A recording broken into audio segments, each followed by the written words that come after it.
কোথা থেকে কোন ভিনদেশি শকুন আমার দেশে এসে সেবার নামে বসলো জুড়ে আওয়ামী লীগের বেশে। আর একটু আস্তে আওয়াজ দেন, নচেত শুনে ফেলবে ওনারা। রাজি আছেন? আওয়াজ দিতে পারবেন ইনশাআল্লাহ? কোথা থেকে কোন ভিনদেশি শকুন আমার দেশে এসে সেবার নামে বসলো জুড়ে মীর জাফরের বেশে। ওদের করতে নাস্তানা বোধ হতে হবে নির্ভয়, বিপ্লব মানে জীবন দেয়া বসে থাকা নয়, সে কোনো দিন আসবে না রে করো যদি ভয়। আসবে বিজয়ের রক্ত আর জীবনের বিনিময়, ঠিক কিনা? আসবে বিজয়ের রক্ত আর জীবনের বিনিময়, বিপ্লব মানে জীবন দেয়া বসে থাকা নয়, সে কোনো দিন আসবে না রে করো যদি ভয়। কোন ভয় আছে? আওয়াজ করে বলতে হবে, ভয় আছে? 2024-এর স্বাধীনতার পরের বাংলাদেশ ইসলামের বাংলাদেশ, 2024-এর স্বাধীনতার পরের বাংলাদেশ কোরআনের বাংলাদেশ, 2024-এর স্বাধীনতার পরের বাংলাদেশ রাসূলের আদর্শের বাংলাদেশ।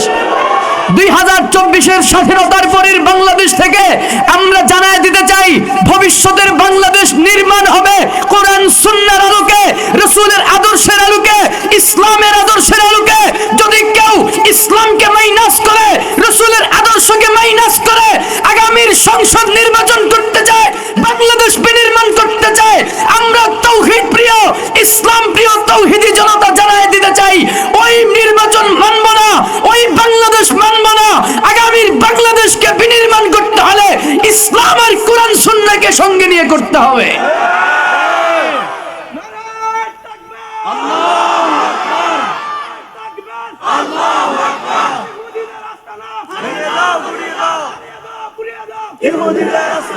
দীর্ঘ 16 বছর পর্যন্ত আমরা দেখেছি, শুধু 16 বছর নয়, স্বাধীনতার পর থেকে আমরা দেখেছি যারাই আসে তারাই খাওয়ার জন্য প্রস্তুত হয়ে থাকে, কেউ জনগণের জন্য কাজ করার জন্য তৈরি হয় না। যারাই আসে তারাই নিজেদের পকেট ভারী করার জন্য তৈরি হয়। এর জন্য বলতে চাই, একে একে সব দেখা হয়ে গেছে। আগামীর বাংলাদেশে আমরা দেখতে চাই এমন একজন প্রতিনিধি আমাদের দেখতে চাই, যেই প্রতিনিধি নিজের জন্য নয়, জনগণের জন্য, দেশের জন্য কাজ করবে।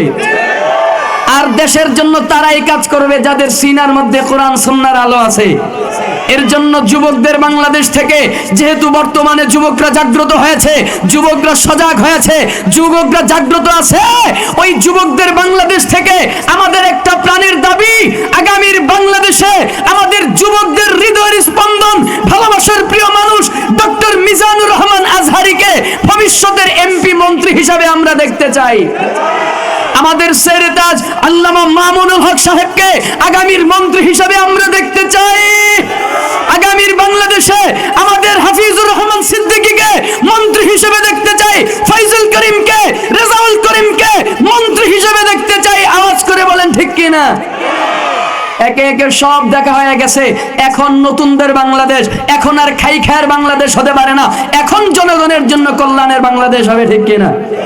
একে একে শেষ করেছি, সবার দেখা হইল শেষ, দেখতে দেখতে গোল্লায় গেল আমার সোনার বাংলাদেশ। একে একে শেষ করেছি, সবার দেখা হইল শেষ, দেখতে দেখতে গোল্লায় গেল আমার সোনার বাংলাদেশ, দেখতে দেখতে গোল্লায় গেল আমার সোনার বাংলাদেশ। স্বাধীনতার বয়স বেড়ে এত বছর পেরুলাম, নেতারা তো সবই পেল, আমরা বলো কি পেলাম? স্বাধীনতার বয়স বেড়ে এত বছর পেরুলাম, নেতারা তো সবই পেল, আমরা বলো কি পেলাম? শান্তির লাগি কান্দা মরি, শান্তির কোথাও নাহি লেশ, দেখতে দেখতে গোল্লায় গেল আমার সোনার বাংলাদেশ, দেখতে দেখতে গোল্লায় গেল আমার সোনার বাংলাদেশ। ঠিক না? আওয়াজ করে বলেন ঠিক না? আমরা নতুন বাংলাদেশ বিনির্মাণ করব ইসলামের সাথে, কোরআন সুন্নাহর সাথে। রাজি আছেন ইনশাআল্লাহ? যে আওয়াজ এতক্ষণ দিয়েছিলেন, এই আওয়াজ শেষ পর্যন্ত দিতে পারবেন ইনশাআল্লাহ? আপনারা থাকবেন তো ইনশাআল্লাহ? দেখি কারা কারা ভাগবেন, দু হাত তুলে দেখায়া দেন।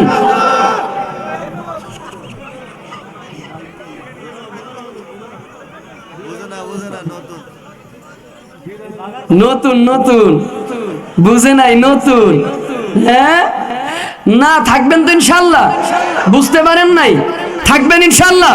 কারা কারা থাকবেন আল্লাহু আকবার বলে আরেকবার হাত দেখায়া দেন। আল্লাহ কবুল করেন, পড়েন আমিন। ইন্নাল হামদুলিল্লাহ والصلاة والسلام على رسول الله وعلى آله وأصحابه أجمعين أشهد أن لا إله إلا الله وحده لا شريك له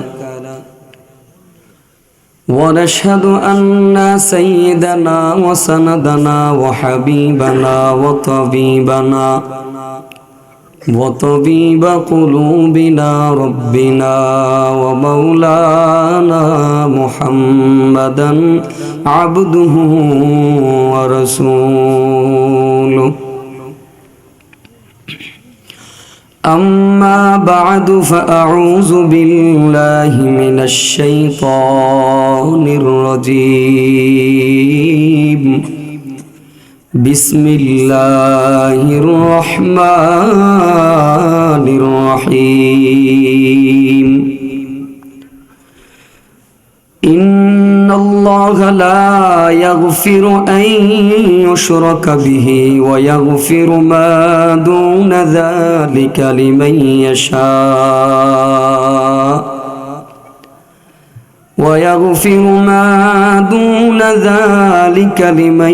يشاء ومن يشرك بالله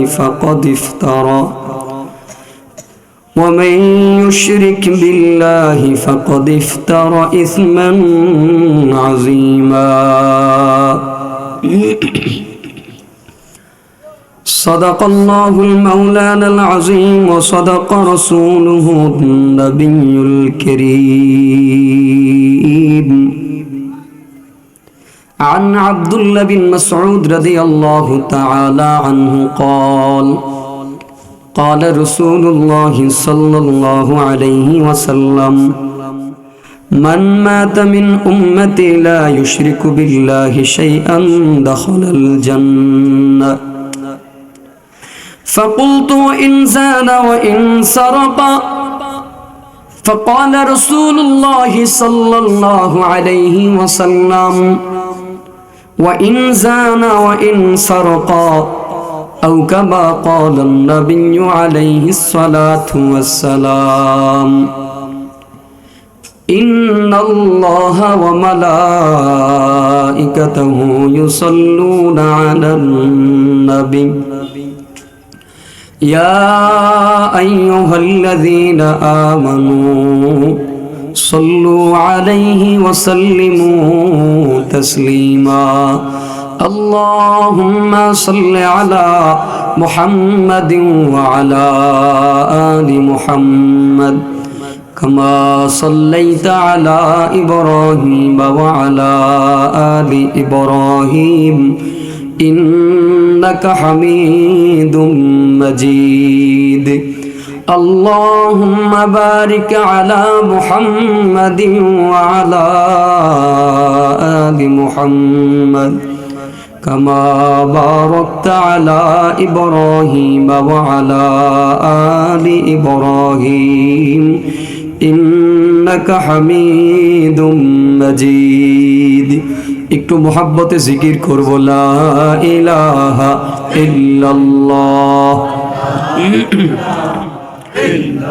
উস্তাদ উস্তাদ কই অপারেটর ভাই কই? কেমন প্রেসার পাইতেছি না ভাই, সাউন্ড কি কমাই দিলেন রাগ করে? ভিতরের সাউন্ডটা দেন, ভিতরেরটা। আমার কানে ফুল সাউন্ড দেন।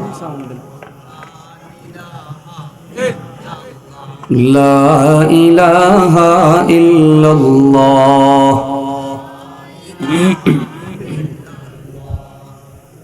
যতক্ষণ নয়েজ না করবে ততক্ষণ দেন ভাই, সাউন্ড ফুল প্রেসার না পাইলে একটু কষ্ট হয়ে যায়। জিকির করেন লা ইলাহা ইল্লাল্লাহ। বাস আল্লাহ এর না বড় ভাই, আপনি প্রয়োজনে চেয়ারে বসেন, লাইরেন না।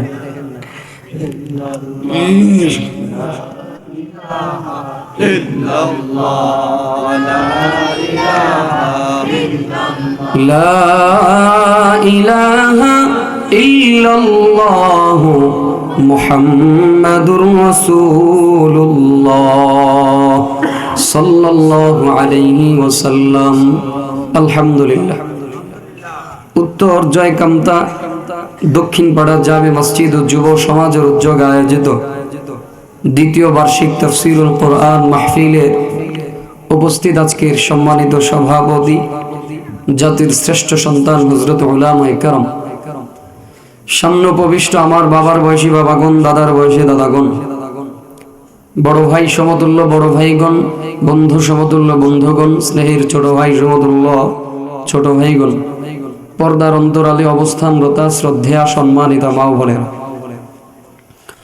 আল্লাহ পাক রব্বুল আলামিনের দরবারে লাখো কোটি শুকর যে আল্লাহ তাআলা আপনাকে আমাকে দুনিয়ার ঝামেলা থেকে মুক্ত রেখে, গুনাহের কাছ থেকে দূরে রেখে, দ্বীনি মজমা, দ্বীনি পরিবেশ, ইমানি মুযাকারায় আল্লাহ আপনাকে আমাকে আসার বসার তৌফিক দিয়েছেন। এজন্য অন্তর থেকে কালিমাতুশ শুকর আদায় করব, আলহামদুলিল্লাহ। কুরআনুল কারীম থেকে একটি আয়াতে কারীমা তেলাওয়াত করেছি। সূরা নিসার 48 নম্বর আয়াতে কারীমা তেলাওয়াত করেছি। রাসূল করিম সাল্লাল্লাহু আলাইহি ওয়াসাল্লামের অসংখ্য অগণিত হাদিস শরীফ থেকে সহিহ মুসলিম শরীফের একটি হাদিস আপনাদের সামনে পেশ করেছি। ইচ্ছা পোষণ করেছি শিরক সম্পর্কে, শিরিক সম্পর্কে কিছু কথা আপনাদেরকে জানাবো, শোনাবো ইনশাআল্লাহ। যতটুকু আমি জানি ততটুকু আপনাদেরকে জানাবো। আল্লাহ আমাদের সবাইকে ধৈর্য সহকারে বসার তৌফিক দান করুক, পড়েন আমিন। যে কথাগুলো আলোচনা করা হবে তার উপর সর্বপ্রথম আমি নিজে যেন আমল করতে পারি, অথবা আপনারাও যেন আমল করতে পারেন। আল্লাহ যেন সেই তৌফিক দান করেন, আবারও পড়ব আমিন। আমাকে বিষয় দেওয়া হয়েছে শিরিক সম্পর্কে কিছু কথা বলার জন্য। তাহলে অল্প সময় আপনাদেরকে বিরক্ত করব, আর এই যতটুকু সময় আমরা বসবো, যতটুকু সময় আমরা আলোচনা শুনবো, এই সময়টার মধ্যে আজকে 3টা পয়েন্ট নিয়ে আমরা আলোচনা করব ইনশাআল্লাহ। শিরিকের 3টা পয়েন্ট। 1 নম্বর শিরিকের পরিচয়, 2য় নম্বর পয়েন্ট হলো শিরিকের প্রকার, 3য় নম্বর পয়েন্ট হলো শিরিকের, যারা শিরিক করবে তাদের ভয়াবহতা দুনিয়া এবং আখিরাত। এই 3টা পয়েন্ট নিয়ে আলোচনা করব ইনশাআল্লাহ। আল্লাহ আমাদেরকে ধৈর্য সহকারে বসার তৌফিক দান করুক, পড়েন আমিন। মেহমানদারির ব্যবস্থা মনে হয় আছে ভাই, না? দোয়ার শেষে আপনাদের জন্য মেহমানদারির ব্যবস্থাও আছে। বেশি সময় বিরক্ত করব না, বুঝি বেশি সময় থাকাটাও বেশি পছন্দ আপনারা করবেন না। এর জন্য এই 3টা পয়েন্ট নিয়ে একটু আলোচনা করে সামান্য সময় একটু ইমানি মুযাকারা করে ইনশাআল্লাহ বিদায় নিব। তবে শিরিকের আলোচনা বোঝার পূর্বে, শিরিকের পয়েন্ট বোঝার পূর্বে আমাদেরকে আরো একটা পয়েন্ট একটু আগে বুঝতে হবে। শিরিকের বিষয়টা বোঝার পূর্বে আগে আরেকটা বিষয় আমাদেরকে একটু বুঝতে হবে। মনে হচ্ছে একটু নয়েজ ভাব নাকি? হালকা একটু কমায় দেয়। শিরিক বোঝার পূর্বে আমাদেরকে বুঝতে হবে আগে হক সম্পর্কে। শিরিকের আলোচনায় যাওয়ার পূর্বে আমাদেরকে আগে জানতে হবে হক। হক শব্দটা আরবি, যার অর্থ হচ্ছে অধিকার, পাওনা। হক সম্পর্কে আমাদেরকে আগে একটু বুঝতে হবে। হক শব্দটিকে আমরা বাংলায়ও হক বলি, আবার অধিকারও বলা হয়, পাওনাও বলা হয়। হক বলা হয় অন্যের পাওনা, অন্যের আমানত নিজের কাছে রাখার নাম হলো হক, অধিকার। এই হককে আবার 2 ভাগে ভাগ করা হয়েছে। এই হক হলো 2 প্রকার।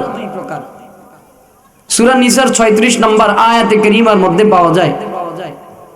সূরা নিসার 36 নম্বর আয়াতটা, টোটালি এই আয়াতটাই হক সম্পর্কিত আলোচনা।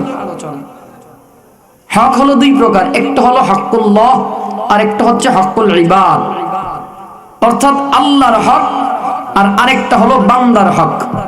আল্লাহর অধিকার, আল্লাহর পাওনা, আরেকটা হচ্ছে বান্দার অধিকার, বান্দার পাওনা। ভাইয়া ডিলেটা একটু কমায় দেন। তাহলে আল্লাহর হক, শিরিক বোঝার পূর্বে আমাদেরকে আল্লাহর হক সম্পর্কে একটু বোঝা দরকার। দুই প্রকার হকের মধ্যে এক প্রকার হক হচ্ছে আল্লাহর হক, হকুল্লাহ। এবার এই আল্লাহর হক বুঝতে গেলে কুরআনুল কারীমের সূরা নিসার 36 নম্বর আয়াতে কারীমার মধ্যে দেখলে পাওয়া যায়, আল্লাহ তাআলা বলেন, ওয়া'বুদুল্লাহ ওয়া লা তুশরিকু বিহি শাইআন ওয়া বিল ওয়ালিদাইনি ইহসানা। আল্লাহ পাক রব্বুল আলামিন কুরআনুল কারীমের এই আয়াতে কারীমার মধ্যে জানায় দেয়, তোমরা আল্লাহ তাআলার ইবাদত করো, ওয়া'বুদুল্লাহ, আল্লাহর ইবাদত করো, ওয়া লা তুশরিকু বিহি শাইআ, আল্লাহর সাথে কাউকে শরীক করো না, শিরিক করো না। তাহলে হক জানলাম দুই প্রকার, একটা হলো আল্লাহর হক আর একটা হচ্ছে বান্দার হক। এবার আল্লাহর হকের মধ্যেও আবার ভাগ পাওয়া যায়। আল্লাহ তাআলার হকগুলোর দিকে যদি আমরা তাকাই, এই সূরা নিসার এই আয়াত থেকে আমরা আল্লাহর হক সম্পর্কে জানতে পারি। আল্লাহ তাআলার হক হলো ওয়া'বুদুল্লাহ ওয়া লা তুশরিকু বিহি শাইআ। আল্লাহ তাআলার প্রধান থেকে প্রধানতম হক হলো দুইটা। এক নাম্বার ওয়া'বুদুল্লাহ, আল্লাহ তাআলার ইবাদত করো। দুই নাম্বার ওয়া লা তুশরিকু বিহি শাইআ। দ্বিতীয় নাম্বার হক হলো আল্লাহর সাথে কাউকে কোনো কিছু শরীক করো না। লা তুশরিকু, শরীক করো না, আমরের সিগা। ওয়া লা তুশরিকু বিহি শাইআ, কাউকে শরীক করো না। তাহলে আল্লাহ তাআলার হক হলো দুইটা, প্রধান থেকে প্রধানতম হক ইবাদত করা। এবার ইবাদতের বিস্তারিত বর্ণনা আলাদা। ইবাদতের মধ্যে আল্লাহ তাআলার ইবাদতের অনেক প্রকার ভেদ আছে, অনেকগুলো ইবাদতের ধারা বর্ণনা আছে, সেগুলো আলাদা সাবজেক্ট। এবার দুই নম্বর হক হলো লা তুশরিকু বিহি শাইআ, আল্লাহর সাথে শরীক করবা না। এবার এই শিরিকের পরিচয় যদি আমরা জানতে চাই, আল্লাহ তাআলার হকের মধ্যে প্রধান থেকে প্রধানতম আলাদা একটা হকের নাম হলো শিরিক না করা। এটা আল্লাহর অধিকার, আল্লাহর পাওনা। বান্দার উপরে এটা আল্লাহ তাআলার হক, আল্লাহ তাআলার পাওনা। যদি কোনো বান্দা আল্লাহ তাআলার এই হক, এই অধিকার যদি আদায় করে, পয়গম্বরের হাদিসের দিকে যদি আমরা তাকাই, পয়গম্বর হাদিস বুখারীর বর্ণনায় 2659 নম্বর হাদিসের বর্ণনায় পাওয়া যায়, মুআজ বিন জাবাল রাদিয়াল্লাহু তাআলা আনহু থেকে বর্ণিত একটা হাদিস। عن معاذ بن جبل رضي الله تعالى عنه قال كنت ردف النبي صلى الله عليه وسلم حمار يقول له عفير فقال يا معاذ هل تدري حق الله على العباد وما حق العباد على الله। মুআজ বিন জাবাল রাদিয়াল্লাহু তাআলা আনহু থেকে বর্ণিত, তিনি বলেন, কুনতু রিদফান নবী সাল্লাল্লাহু আলাইহি ওয়াসাল্লাম হিমারিন ইয়াকুলু লাহু উফাইরুন। তিনি বলছেন, আমি রাসূলুল্লাহ সাল্লাল্লাহু আলাইহি ওয়াসাল্লামের পিছনে একটা গাধার পিঠে আরোহণ করছিলাম, যার নাম হলো উফাইরুন, যার নাম হলো উফাইর। মুআজ বিন জাবাল রাদিয়াল্লাহু তাআলা আনহু বলেন, রাসূলের পিছনে আমি আরোহণ করার সময় পয়গম্বর ওই সময় আমার কাছে জানতে চাই, ও মুআজ। فقال رسول الله صلى الله عليه وسلم يا معاذ هل تدري حق الله على عباده وما حق العباد على الله। এ মুআজ, বান্দার উপরে আল্লাহ তাআলার হক কি তুমি কি সেটা জানো? হাল তাদরি হাক্কুল্লাহি আলাল ইবাদ, বান্দার উপরে আল্লাহ তাআলার হক কি তুমি কি সেটা জানো? ওয়া হাক্কু মা হাক্কুল ইবাদি আলাল্লাহ, এবং আল্লাহর উপরে বান্দার হক কি এই ব্যাপারে তুমি কি কিছু জানো? فقال মুআজ বিন জাবাল রাদিয়াল্লাহু তাআলা আনহু বলেন, আল্লাহু ওয়া রাসূলুহু আ'লাম। সাহাবায়ে কেরামের একটা আদত, একটা অভ্যাস হলো, তারা কোনো কিছু জানলেও বলতেন আল্লাহ এবং আল্লাহর রাসূল ভালো জানেন, এবং না জানলেও বলতেন আল্লাহ এবং আল্লাহর রাসূল ভালো জানেন। তার ধারাবাহিকতায় মুআজ বলেন, ফাকুলতু আল্লাহু ওয়া রাসূলুহু আ'লাম। মুআজ বিন জাবাল রাদিয়াল্লাহু তাআলা আনহু বলেন, আল্লাহ এবং আল্লাহর রাসূল এই ব্যাপারে ভালো জানেন। পয়গম্বর তখন বলেন, فإن حق الله على العباد أن يعبدوه ولا يشركوا به شيئا। ও মুআজ, জানো বান্দার উপরে আল্লাহ তাআলার হক হলো আইয়াবুদুহু, ওই বান্দা তার ইবাদত করবে, আল্লাহ তাআলার ইবাদত করবে, ওয়ালা ইউশরিকু বিহি শাইআ, বান্দা কখনো আল্লাহর সাথে শরীক করবে না, আল্লাহর সাথে শিরিক করবে না। পয়গম্বর আরো জানায়া দেন, বলে বান্দা যদি এই হক আদায় করতে পারে, ওয়া হাক্কুল ইবাদি আলাল্লাহি আন লা ইউআযযিবু ওয়া মান লা ইউশরিকু বিহি শাইআ। পয়গম্বর জানায়া দেয়, বলে বান্দা যদি এই হকটা আদায় করতে পারে, আর আল্লাহর উপরে বান্দার হক হলো ওয়ালা ইউশরিকু বিহি শাইআ, বান্দা যদি আল্লাহর সাথে শরীক না করে, আল্লাহ ইউআযযিবু, বলে আল্লাহ তাআলা ওই বান্দাকে আর আযাব দিবে না।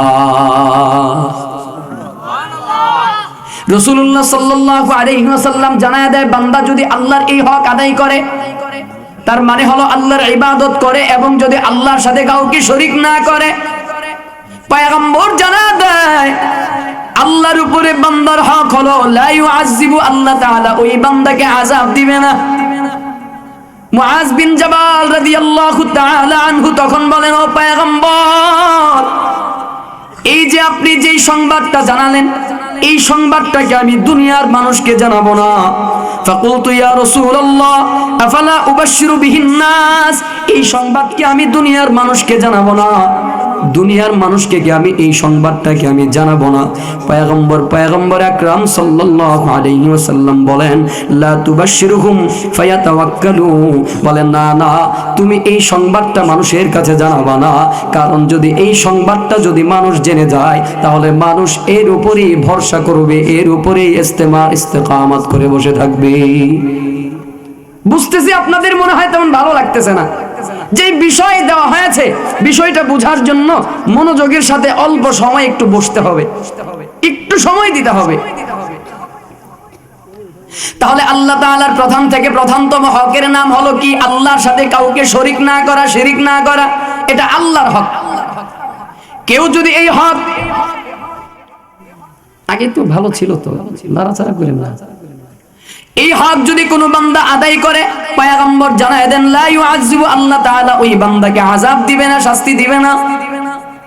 এবার আসেন হকের পরিচয়, এবার আসেন শিরিকের পরিচয়। শিরিক শব্দটার অর্থ কি? শিরিকের পরিচয় দিকে যদি জানতে চাই, শিরিকের পরিচয় হলো কুরআনুল কারীমের একটা আয়াতে কারিমার দিকে যদি আমরা তাকাই, সূরা নিসার দিকে যদি তাকাই, সূরা নিসার 116 নম্বর আয়াতে কারিমার মধ্যে আল্লাহ তাআলা জানায়া দেয়, ইন্নাল্লাহা লা ইয়াগফিরু আন ইউশরাকা বিহি ওয়া ইয়াগফিরু মা দুনা যালিকা লিমান ইয়াশা। আল্লাহ পাক রব্বুল আলামিন এই শিরিকের ব্যাপারে আরো সতর্ক করে জানায়া দেয়, আল্লাহ তাআলা নিশ্চয়ই আল্লাহ তাআলা লা ইয়াগফিরু আন ইউশরাকা বিহি, যে বান্দা আল্লাহর সাথে শিরিক করবে, আল্লাহর সাথে শরীক করবে, আল্লাহ তাআলা নিশ্চয়ই এই বান্দাকে ক্ষমা করবে না, এই বান্দাকে maaf করবে না। ওয়া ইয়াগফিরু মা দুনা যালিকা লিমান ইয়াশা, আর যে বান্দা আল্লাহর সাথে শিরিক করবে না, এটা ব্যতীত যত অন্যায় আছে, যত অপরাধ আছে, যত ক্ষমা গুনাহ আছে, আল্লাহ ইচ্ছা পোষণ করলে মা দুনা যালিকা লিমান ইয়াশা, আল্লাহ যাকে ইচ্ছা পোষণ করবে তাকে আল্লাহ তাআলা maaf করে দিবে। তাহলে শিরিক বড় জুলুম, বড় একটা জুলুম। আল্লাহ পাক রব্বুল আলামিন কুরআনুল কারীমের সূরা লুকমানের মধ্যে জানায়া দেয়, লুকমান তার সন্তানকে, প্রিয় সন্তানকে উপদেশ দেয়, ক্বালা ইয়া বুনাইয়া লা তুশরিক বিল্লাহ, এ সন্তান আল্লাহর সাথে শিরিক করবা না, যাই করো আল্লাহর সাথে শিরিক করবা না, শিরিক করবা না। ইন্নাশ শিরকা লাযুলমুন আযীম, নিশ্চয়ই এই শিরিকটা হলো বড় একটা অপরাধ, অনেক বড় অন্যায়, জুলুম। সব করবা কিন্তু শিরিক করো না, কারণ শিরিকের গুনাহকে আল্লাহ তাআলা মাফ করে না। ইন্নাল্লাহা লা ইয়াগফিরু আন ইউশরাকা বিহি শাইআ, যে বান্দা আল্লাহর সাথে শিরিক করবে ওই বান্দাকে আল্লাহ তাআলা মাফ করবে না, আল্লাহ তাআলা ওই বান্দাকে ক্ষমা করবে না। এজন্য শিরিক ব্যতীত আল্লাহ তাআলা মা দুনা যালিকা লিমান ইয়াশা, আল্লাহ শিরিক ব্যতীত অন্য গুনাহগুলোকে আল্লাহ মাফ করে দিতে পারেন। শিরিকের আবিধানিক অর্থের দিকে যদি আমরা তাকাই, এবার আসেন শিরিক সম্পর্কে একটু বুঝবো। শিরিকের বাংলা শাব্দিক অর্থ হলো অংশ বা অংশীদার। শিরিক এর আবিধানিক অর্থ হচ্ছে অংশ বা অংশীদার বা সংযুক্ত করা, শরীক করা, মিলানো, জোড়া লাগানো, সংযুক্ত করা, শরীক হওয়া, অংশীদার হওয়া, অংশীদার বানানো। ইবাদতের ক্ষেত্রে আল্লাহ তাআলার সাথে আল্লাহ পাক রব্বুল আলামিন ব্যতীত অন্য কারো ইবাদত করা অথবা আল্লাহ তাআলার ইবাদতের সাথে অন্য কাউকে শরীক করার নাম হলো শিরিক। আল্লাহ পাক রব্বুল আলামিন পৃথিবীতে যত নবী পয়গম্বর দুনিয়াতে প্রেরণ করেছেন, যত নবী রাসূল পাঠাইছেন, সব পয়গম্বরদেরকে একটা দায়িত্ব দিয়েছেন। সেই দায়িত্বটা হলো তাওহীদ বা একত্ববাদের বাণী প্রচার করা আর শিরিক থেকে বান্দাকে মাহফুজ বানাবার জন্য দাওয়াত দেওয়া। সমস্ত নবী পয়গম্বরদের মূল দায়িত্ব ছিল এটা, আল্লাহ তাআলার তাওহীদ, একাত্মবাদ, ওয়াহদানিয়াতের দাওয়াত প্রচার করা। আল্লাহ এক, লা শরীক, আল্লাহর কোনো শরীক নাই, এই বাণী প্রচার করা। তাগুত থেকে বান্দাকে বাঁচাবার জন্য দাওয়াতের কাজ চলমান রাখা। আল্লাহ তাআলা সব নবী পয়গম্বরদেরকে এর জন্য প্রেরণ করেছেন। আর এই তাওহীদের বিপরীতের শব্দের নাম হলো শিরিক। তাওহীদ হলো ওয়াহদানিয়াত, আল্লাহ তাআলা এক বা এক অদ্বিতীয়, এটা বিশ্বাস করা। আর এই তাওহীদের বিপরীতের নাম হলো শিরিক। শিরিক। এবার আসেন শিরিকের প্রকার ভেদের দিকে আমরা একটু তাকাই। মূল পয়েন্টটা এখন বুঝবেন, আলোচনার মূল বিষয়বস্তুটা এখন থেকে ঢুকবে। শিরিকের প্রকারভেদ সম্পর্কে আমাদের একটু জানা দরকার। শিরিকের প্রকারভেদ বলতে গিয়া কেউ কেউ বলেন শিরিক হলো দুই প্রকার, একটা হলো শিরিকে আকবার আর একটা হলো শিরিকে আসগর। অথবা কেউ বলছেন শিরিকে জলি অথবা শিরিকে খাফি। অথবা আবার কেউ কেউ বলছেন না, শিরিক দুই প্রকার না, শিরিক হলো চার প্রকার। কয় প্রকার? চার প্রকার। ঐতিহাসিকগণের মতে কেউ বলছেন শিরিক হলো দুই প্রকার, শিরিকে আকবার, শিরিকে আসগর, অথবা শিরিকে জলি বা শিরিকে খাফি, প্রকাশ্য শিরিক বা গোপন শিরিক। এই দুই শিরিকের ভিতরে কেউ কেউ বলছেন মূল শিরিক হলো দুই প্রকার, আর এই মূল দুই শিরিকের ভিতরে লুকানো চার প্রকার। আবার কেউ কেউ বলছেন না, শিরিক হলো চার প্রকার।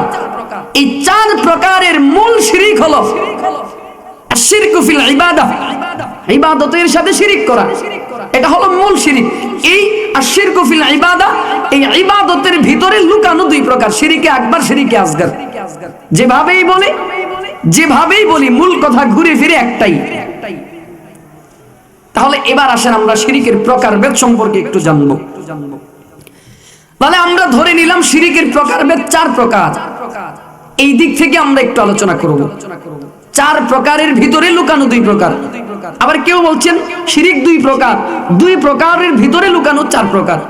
তবে সহজ হলো চার প্রকারের ভিতরে লুকানো দুই প্রকার। তাহলে এবার আসেন আমরা একটু এই শিরিকের প্রকারভেদের দিকে তাকাই। এক নাম্বার শিরিক হলো, চার প্রকার শিরিকের দিকে যদি তাকাই, প্রথম নাম্বারের প্রকার হলো আশিরকু ফিজ্জাত, আল্লাহ তাআলার সত্তার সাথে শিরিক করা, এটা হলো এক নাম্বার প্রকার। দুই নাম্বার অর্থাৎ আল্লাহ তাআলা এক ও অদ্বিতীয়, এটা হলো আল্লাহ তাআলার সত্তা। বিশ্বাস করতে হবে আল্লাহর ছেলে নাই, আল্লাহর মেয়ে নাই, আল্লাহর বিবি নাই, আল্লাহর সন্তান নাই, আল্লাহর মা নাই, আল্লাহর বাবা নাই। আল্লাহ এক ও অদ্বিতীয়। এটার নাম হলো আল্লাহ তাআলার সত্তা, এটা হলো আল্লাহ তাআলার জাত, আল্লাহ তাআলার সিফাত, এটা হলো আল্লাহ তাআলার জাত। এক নাম্বার আশিরকু ফিজ জাত, বলে আল্লাহ তাআলার সত্তার সাথে শিরিক করা। এখন আমরা বিশ্বাস করি, আমাদের আকীদা হলো আল্লাহ এক ও অদ্বিতীয়, নাই আল্লাহর কোনো ছেলে নাই, আল্লাহর কোনো মেয়ে নাই, আল্লাহর কোনো সন্তান নাই, মা নাই, বাবা নাই, দাদা নাই, দাদি নাই। কারণ আল্লাহ তাআলা আমাদেরকে শিখায়া দিলেন, কুল হুয়াল্লাহু আহাদ আল্লাহুস সামাদ লাম ইয়ালিদ ওয়া লাম ইউলাদ ওয়া লাম ইয়াকুল লাহু কুফুয়ান আহাদ। আল্লাহ তাআলা আমাদেরকে শিখায়া দেয়, ও পয়গম্বর আপনি জানায়া দেন আল্লাহ এক ও অদ্বিতীয়, নাই নাই আল্লাহর কোনো শরীক নাই, আল্লাহর কেউ নাই, মা নাই, বাবা নাই, দাদা নাই, দাদি নাই, স্ত্রী নাই, সন্তান নাই। হ্যাঁ হ্যাঁ আছে। কারা আছে? বলে আপনার মতো আমার মতো আল্লাহর বান্দা, আল্লাহর গোলাম। এখন এটা হলো আশিরকু ফিজ জাত। এবার কেউ যদি মনে করে যে আল্লাহর ছেলে আছে, আল্লাহর মেয়ে আছে, তাহলে কি হবে? বলেন না কি হবে? যেমন খ্রিস্টান যারা, তারা বিশ্বাস করে কি ঈসা মসীহ আল্লাহ তাআলার সন্তান, যীশু খ্রিস্ট সে কি আল্লাহ তাআলার সন্তান? খ্রিস্টান যারা, এরা আল্লাহতে বিশ্বাসী, আল্লাহকে বিশ্বাস করে, আল্লাহর ইবাদত করে, আল্লাহকে মানে। কিন্তু পার্থক্য হলো আল্লাহকে মানার পাশাপাশি এরা যীশু খ্রিস্টকে আল্লাহর সন্তান বলে দাবি করে, আল্লাহর সন্তান বলে মানে। যার কারণে এরা শিরিক করলো। আশিরকু ফিজ জাত, এরা আল্লাহর সত্তার সাথে শিরিক করলো। আর আল্লাহর সত্তার সাথে শিরিক করে, আল্লাহর ইবাদতের পাশাপাশি এরা যীশু খ্রিস্টের ইবাদত এরা করে। যার কারণে এরা শিরিক করে, আর শিরিকের গুনাহকে আল্লাহ মাফ করবে না। দুই নম্বরে দেখবেন আরো শিরিক করে, উজাইর আলাইহিস সালামকে আল্লাহর সন্তান মনে করে ইহুদিরা। ইহুদ যারা, এরা উজাইর আলাইহিস সালামকে আল্লাহর সন্তান মনে করে, আল্লাহর পুত্র মনে করে। যার কারণে এরাও আল্লাহর সাথে শিরিক করে। আর এই শিরিকের কারণে এরা মুশরিক, এরা আল্লাহর সাথে অংশীদার করনেওয়ালা। যার কারণে এরা বেঈমান, এরা কাফের, এরা মুশরিক, এদের ঠিকানা চিরস্থায়ী জাহান্নাম। তাহলে আশিরকু ফিজ জাত এই সম্পর্কে সংক্ষিপ্ত ধারণা জানলাম। বলেন আমরা কি আল্লাহর সত্তার সাথে শিরিক করব? বলেন না করব। এবার আসেন আল্লাহর দুই নাম্বার শিরিকের দিকে একটু তাকাই। দুই নাম্বার শিরিক হলো আশিরকু ফির রুবুবিয়্যাহ। আল্লাহ তাআলা যে আমাদের রব, এই রুবুবিয়্যাতের সাথে শিরিক করা। আল্লাহ তাআলা যে আমাদের রব, এই রুবুবিয়্যার সাথে শিরিক করা। আশিরকু ফির রুবুবিয়্যাহ কাকে বলে, এই বিষয়টা একটু আমাদের জানা দরকার। ভালো করে দেখবেন, ভালো করে বুঝবেন। রব মানে হলো প্রতিপালক। রব শব্দের অর্থ প্রতিপালক। তার মানে হলো আল্লাহ তাআলার উপরই সব কর্তৃত্ব, সব ক্ষমতার মালিক হলো আল্লাহ, সব কর্তৃত্বের মালিক হলো আল্লাহ, সব ক্ষমতার মালিক হলো আল্লাহ। এই কথা বিশ্বাস করে নেওয়ার নাম হলো আল্লাহ আমাদের রব, আল্লাহ আমাদের প্রতিপালক, আল্লাহ আমাদের মালিক, আল্লাহ আমাদের খালিক। আল্লাহকে, আল্লাহ যে আমাদেরকে সৃষ্টি করেছেন, সৃষ্টি করার ক্ষমতা আল্লাহর, মৃত্যু দান করার ক্ষমতা আল্লাহর, সৃষ্টি করার ক্ষমতা মালিক একমাত্র আল্লাহ, জন্ম দেওয়ার মালিক হলো আল্লাহ, মৃত্যু দেওয়ার মালিক হলো আল্লাহ, কোনো কিছু দেওয়ার মালিক হলো আল্লাহ, কোনো কিছু পাওয়ার মালিক হলো আল্লাহ, এই সব ক্ষমতার মালিক হলো আল্লাহ। বলে এই কথাকে মেনে নেওয়ার নাম হলো রুবুবিয়্যাহ। এবার কেউ যদি মনে করে যে না না, সব ক্ষমতার মালিক আল্লাহ নয়, বরঞ্চ সব ক্ষমতার মালিক হলো for the people, by the people, বলেন তো তার ঈমান থাকবে কিনা? চলে যাবে, থাকবে না। কেউ যদি মনে করে সব ক্ষমতার মালিক হলো জনগণ, ঈমান বলেন না থাকবে। অথবা কেউ যদি মনে করে সন্তান দিতে পারে কে? জোরে বলেন না। সন্তান দেওয়ার মালিক হলো আল্লাহ, জন্ম দেওয়ার মালিক হলো আল্লাহ, মৃত্যু দেওয়ার মালিক হলো আল্লাহ। এবার কেউ যদি মনে করে আমার পীর বাবাই সন্তান দিতে পারবে, এরকম বিশ্বাস আকীদা আমাদের সমাজে আছে না নাই? কেউ যদি মনে করে পীর বাবাই সন্তান দিতে পারবে, পীর বাবাই অসুখ থেকে মুক্তি দিতে পারবে, কারো বিশ্বাস যদি হয় অসুস্থ থেকে সুস্থ করার মালিক হলো আমার পীর বাবা, যাও যাও পীর বাবার কাছে গিয়ে যাও, মুরগি নিয়ে যাও, ছাগল নিয়ে যাও, গরু নিয়ে যাও, মানত করো, মান্নত করো, পীরের দরবারে গিয়ে মান্নত করো, পীর বাবার কাছে মান্নত করলে দেখবা তোমার সব অসুখ ভালো হয়ে যাবে। এরকম আকীদা আমাদের মধ্যে আছে নাকি? আল্লাহর কসম, যদি এরকম আকীদা থাকে এটা হবে আশিরকু ফির রুবুবিয়্যাহ। কসম, ওয়াল্লাহ, বিল্লাহ, তাল্লাহ, আল্লাহর কসম একবার, আল্লাহর কসম দুইবার, আল্লাহর কসম তিনবার। কারো ভিতরে যদি এই আকীদা থাকে যে মাজারের মধ্যে গেলে সন্তান পাওয়া যায়, মাজারের মধ্যে মান্নত করলে রোগ মুক্তি হয়ে যায়, মাজারের কাছে গেলে আমার আপদ বিপদ কেটে যাবে, এই আকীদা বিশ্বাস করার নাম হলো আশিরকু ফির রুবুবিয়্যাহ, মানে হলো আল্লাহ তাআলার ক্ষমতার সাথে কাউকে শরীক করা। তাহলে আমাদেরকে এই শিরিক থেকেও বাঁচতে হবে। এটা হলো 2 নম্বর শিরিক, আশিরকু ফির রুবুবিয়্যাহ।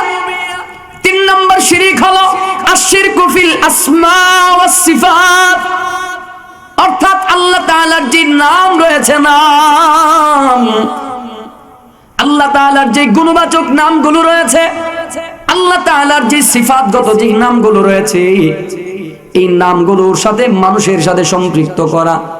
ভালো করে যদি বুঝাইতে চাই একটু ভালো করে বুঝবেন, আল্লাহ তাআলার নাম ও গুণাবলীতে কাউকে শরীক করার নাম হলো আশিরকু ফিল আসমা ওয়াস সিফাত। বুঝবেন এই পয়েন্টটা। যেমন আল্লাহ তাআলার নাম হলো খালিক, সৃষ্টিকারী, আল্লাহ তাআলার নাম হলো মালিক, আল্লাহ তাআলার নাম হলো রব, আল্লাহ তাআলার নাম হলো রহমান, আল্লাহ তাআলার নাম হলো রহিম, আল্লাহ তাআলার নাম হলো গফফার, আল্লাহ তাআলার নাম হলো গফুর। এ বন্ধুরা আমার, গফফার মানে আল্লাহ তাআলা ক্ষমা প্রদান করনেওয়ালা, ক্ষমাকারী। রহমান রহিম, আল্লাহ তাআলা চির দয়াময়, দয়াময়। রব, আল্লাহ তাআলা প্রতিপালক।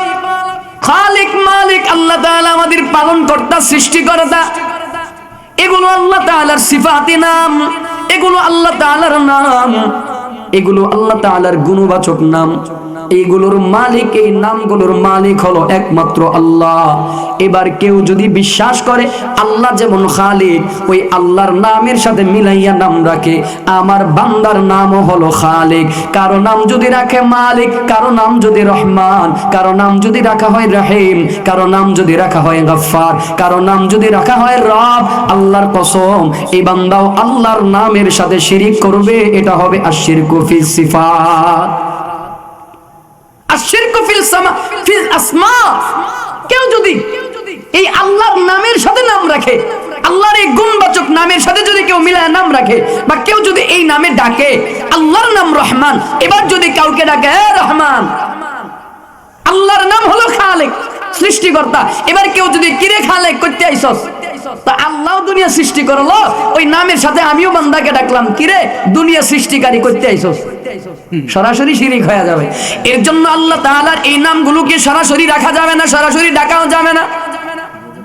কেউ যদি সরাসরি এই নামগুলো ডাকে, খালিক, মালিক, রব, এ বাবা আমার কথাগুলো বুঝবেন, পরিবর্তনের জন্য বলছি।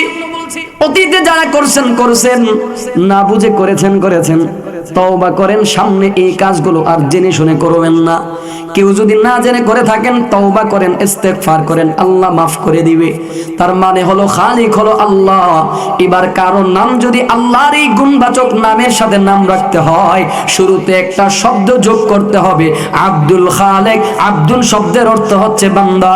এবার যদি কারো নাম যদি রেখে দেওয়া হয় আব্দুল খালেক, মানে খালেকের বান্দা, আল্লাহর কসম এই নামের সাথে আর শিরিক হবে না, বরঞ্চ আল্লাহ তাআলা আরো খুশি হয়ে যাবে।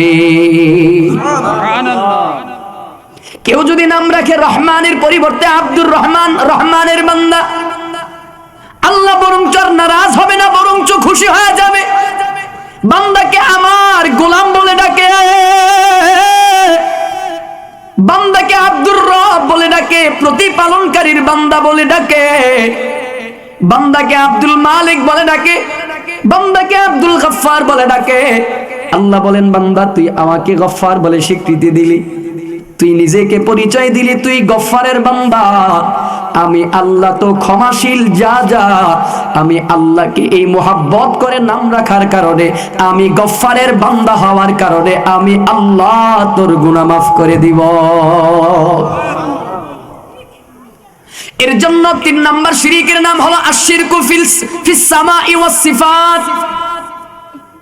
এই শিরক থেকে আমাদেরকে বাঁচতে হবে। নামের মাধ্যমে আল্লাহ তাআলার সাথে শিরক করা যাবে না, আমরা করব না। এবার আসেন গুরুত্বপূর্ণ পয়েন্ট, লাস্ট পয়েন্ট প্রকারের মধ্যে 2 নাম্বার পয়েন্টের মূল কথা হলো এটা। আমাদের শিরকের 2 নাম্বার পয়েন্ট ছিল শিরকের প্রকারভেদ নিয়ে। এই শিরকের প্রকারভেদের মধ্যে আকসামের মধ্যে গুরুত্বপূর্ণ টপিক, গুরুত্বপূর্ণ পয়েন্ট হলো এটা। 4 নাম্বার শিরক হলো আশশিরকু ফিল উলুহিয়্যা। আবার কেউ কে বলেন এটা হলো আশশিরকু ফিল উবুদিয়্যা অথবা আশশিরকু ফিল ইবাদা। যে যেইভাবে বলে এটা হলো 4 নাম্বারের শিরক। সবচাইতে গুরুত্বপূর্ণ শিরকের নাম হলো আশশিরকু ফিল ইবাদা। সবচাইতে গুরুত্বপূর্ণ শিরকের নাম হলো আশশিরকু ফিল উলুহিয়্যা। এই শিরকটা হলো সবচাইতে গুরুত্বপূর্ণ শিরক, গুরুত্বপূর্ণ শিরক। আশশিরকু ফিল উলুহিয়্যা শিরক কাকে বলে? আশশিরকু ফিল উলুহিয়্যা শিরক হলো ইবাদতের মধ্যে আল্লাহ তাআলাকে শরীক করা। ইবাদতের মধ্যে আল্লাহ তাআলাকে শরীক করা, ইবাদতের মাধ্যমে শিরক করা। অর্থাৎ বান্দা যে ইবাদত করে, আমরা আগে জানলাম সত্তার সাথে শিরক করা, আমরা সহজে আল্লাহর সত্তার সাথে শিরক করি না। 2 নম্বরে জানলাম রুবুবিয়্যাতের সাথে শিরক করা, আল্লাহকে শরীক, আল্লাহকে রব হিসাবে মানতে গিয়ে কেউ আমরা সহজে শিরক করি না। 3 নম্বরে নাম রাখতে গিয়েও কেউ সহজে আমরা শিরক করি না। তবে যেখানে আমরা শিরকটা বেশি করি সেই শিরকটার নাম হলো আশশিরকু ফিল ইবাদা, মানে ইবাদতের মধ্যে শরীক, ইবাদতের মধ্যে শিরক। এটা হলো গুরুত্বপূর্ণ পয়েন্ট। এই আশশিরকু ফিল ইবাদা, এই শিরকটাকে আবার 2 ভাগে ভাগ করেছেন মুফাসসিরগণ, ঐতিহাসিকগণ। আশশিরকু ফিল ইবাদা, এই শিরকটাকে আবার 2 ভাগে ভাগ করা হয়। এই শিরকটা হলো সবচেয়ে গুরুত্বপূর্ণ শিরক। এটা হলো গুরুত্বপূর্ণ পয়েন্ট। 1 নাম্বার, এই শিরকটাকে 2 ভাগে ভাগ করা হলো। 1 নাম্বার ভাগ হলো আশশিরকু আসগর, বড় শিরক, অথবা বলে আশশিরকু জালি, প্রকাশ্য শিরক। আবার কেউ বলেন 2য় নাম্বার প্রকার হলো আশশিরকে আসগর, ছোট শিরক, বা আশশিরকু খাফি, গোপন শিরক। 1 নম্বরে বড় শিরক বা ছোট শিরক। 1 নাম্বার হলো বড় শিরক বা প্রকাশ্য শিরক, 2 নম্বরে ছোট শিরক বা গোপন শিরক। আশশিরকু ফিল উলুহিয়্যা, এটাকে 2 ভাগ করা হয়। 1 নম্বরে শিরকে আসগর আর 1 নম্বরে শিরকে আকবার। একটা হলো বড় শিরক আর একটা হলো ছোট শিরক, অথবা আশশিরকু জালি, আশশিরকু খাফি, প্রকাশ্য শিরক, খাফি গোপন শিরক। এই পয়েন্টটা বুঝবেন, এটা হচ্ছে বুঝার বিষয়। এই 2 প্রকার শিরকের মধ্যেও দেখবেন যারা বুঝনেওয়ালা মুসলমান, এদের দ্বারা সহজে বড় শিরক হয় না, শিরকে আকবার হয় না, শিরকে জালি হয় না। যেটা হয় শিরকে খাফি, যেটা হয় শিরকে আসগর। এই 2টা পয়েন্টে আমাদেরকে একটু ভালো করে 10 মিনিট সময় দিবেন আমাকে বোঝার জন্য। জাহিলি যুগের মধ্যে এই শিরকটা, আশশিরকু ফিল উলুহিয়্যা, এই শিরকটা সবচেয়ে বেশি প্রচলন ছিল। জাহিলিয়াতের মধ্যে এই শিরকটা বেশি চলতো। জাহিলিয়াতের লোকজনেরা, এরা আল্লাহকে বিশ্বাস করত, এরা আল্লাহকে মানত, এরা আল্লাহকে বিশ্বাস করত, আল্লাহর উপরে ইয়াকিন ছিল। তবে যেটা হলো বিষয়, আল্লাহর ইবাদত তারা করত, আল্লাহর ইবাদতের পাশাপাশি এরা লাত, উজ্জা, মানাতের ইবাদতও তারা করত। সবচেয়ে বেশি ইবাদত করত জাহিলিয়াতের মধ্যে লাত, উজ্জার ইবাদত বেশি করত। সবচেয়ে বেশি কসম কাটতো লাত আর উজ্জাত নামে বেশি কসম কাটতো। জাহিলিয়াতের মধ্যে আশশিরকু ফিল উলুহিয়্যা, এই ইবাদতের শিরকটা বেশি ছিল। আল্লাহ পাক রব্বুল আলামিন এজন্যই কোরআনুল কারীমের মধ্যে জানায় দেয়, সূরা নাহলের 36 নম্বর আয়াতে কারিমার মধ্যে জানায় দেয়, ওয়ালাকাদ বাআসনা ফি কুল্লি উম্মাতির রাসূলান আন ইবুদুল্লাহা ওয়াজতানিবুত তাগুত। আল্লাহ তাআলা বলেন, আমি যুগে যুগে সমস্ত উম্মতের কাছে আমি রাসূল প্রেরণ করলাম। বলে কি জন্য? কি জন্য? বলে আন ইবুদুল্লাহ ওয়াজতানিবুত তাগুত। এক নম্বরে আল্লাহর ইবাদত করবার জন্য, দুই নম্বরে তাগুত থেকে বাঁচার জন্য। আল্লাহ তাআলা জানায় দেয়, আমি সব উম্মতের কাছে রাসূল প্রেরণ করলাম দুইটা কাজ দিয়া। একটা কাজ হলো আল্লাহর ইবাদতের দাওয়াত দিবে, আরেকটা কাজ হলো তাগুত থেকে বিরত রাখার জন্য মানুষকে আহ্বান করবে, মানুষকে দাওয়াত দিবে, ওয়াহদানিয়তের দাওয়াত দিবে। আল্লাহ তাআলা এক ও অদ্বিতীয় এর দাওয়াত বান্দাদেরকে দিবে, ওয়াহদানিয়তের দাওয়াত দিবে, তাওহীদের দাওয়াত দিবে। এটাই ছিল মূল কাজ, রাসূলদের মূল কাজ। তাহলে আল্লাহ তাআলার ইবাদত, শিরকে আকবরের দিকে যদি আমরা তাকাই, শিরকে আকবর হলো আল্লাহ তাআলার সাথে সরাসরি কাউকে শরীক করা। ভালো করে বুঝবেন, শিরকে আকবর বড় শিরক কোনটা, বা শিরকে জালি প্রকাশ্য শিরক কোনটা? যেটা হলো সরাসরি আল্লাহর সাথে কাউকে শরীক করে। আর কেউ যদি সরাসরি আল্লাহর সাথে কাউকে শরীক করে, এর দ্বারা ঈমান চলে যাবে, ঈমান চলে যাবে। যেমন ফর এক্সাম্পল, মাজার, কবর, মূর্তি কেন্দ্রিক যে শিরক করা হয়, মাজার, কবর, মূর্তি কেন্দ্রিক যে শিরক গুলো করা হয়, দেখবেন গিয়ে বাংলাদেশে যে মাজার গুলো আছে, অস্বীকার করছি না, মাজারে যারা শুয়ে আছেন এরা আল্লাহর ওলি। মাজারে যারা ঘুমায়, শাহজালাল রহমাতুল্লাহ, শাহপরান রহমাতুল্লাহ যারা আছেন, শাহ মাকদুম, শাহ আমানত, এরা নিঃসন্দেহে আল্লাহর ওলি, আল্লাহর বুজুর্গ। উজানের মাটিতে ঘুমায় আছেন কারি সাহেব রহমাতুল্লাহ, চরমনের মাটিতে ঘুমায় আছেন, সারসিনের মাটিতে নেসার আহমদ ঘুমায় আছেন, আবু বকর জনপুরি ফুরফুরার জমিনে ঘুমায় আছেন। এরা যারা মাটিতে যারা ঘুমায়, এই দরবারগুলোতে যারা ঘুমায় আছেন, এরা নিঃসন্দেহে আল্লাহর কুতুব, এরা আল্লাহর ওলি। কিন্তু এই আল্লাহর ওলিদের কবরকে কেন্দ্র করে যে শিরিক করা হয়, যে বিদআত করা হয়, এই শিরিক যারা করবে, প্রকাশ্যে শিরিক যারা করে, এদের ঈমান থাকে না, এদের ঈমান চলে যায়। মাজারের এক্সাম্পল যদি আপনাদেরকে দেই, সিলেটের শাহজালালের মাজারে গেছেন কয়জন? একটু হাত তোলেন দেখি। আমিও গেছি, 2 বার দেখার জন্য গিয়েছিলাম।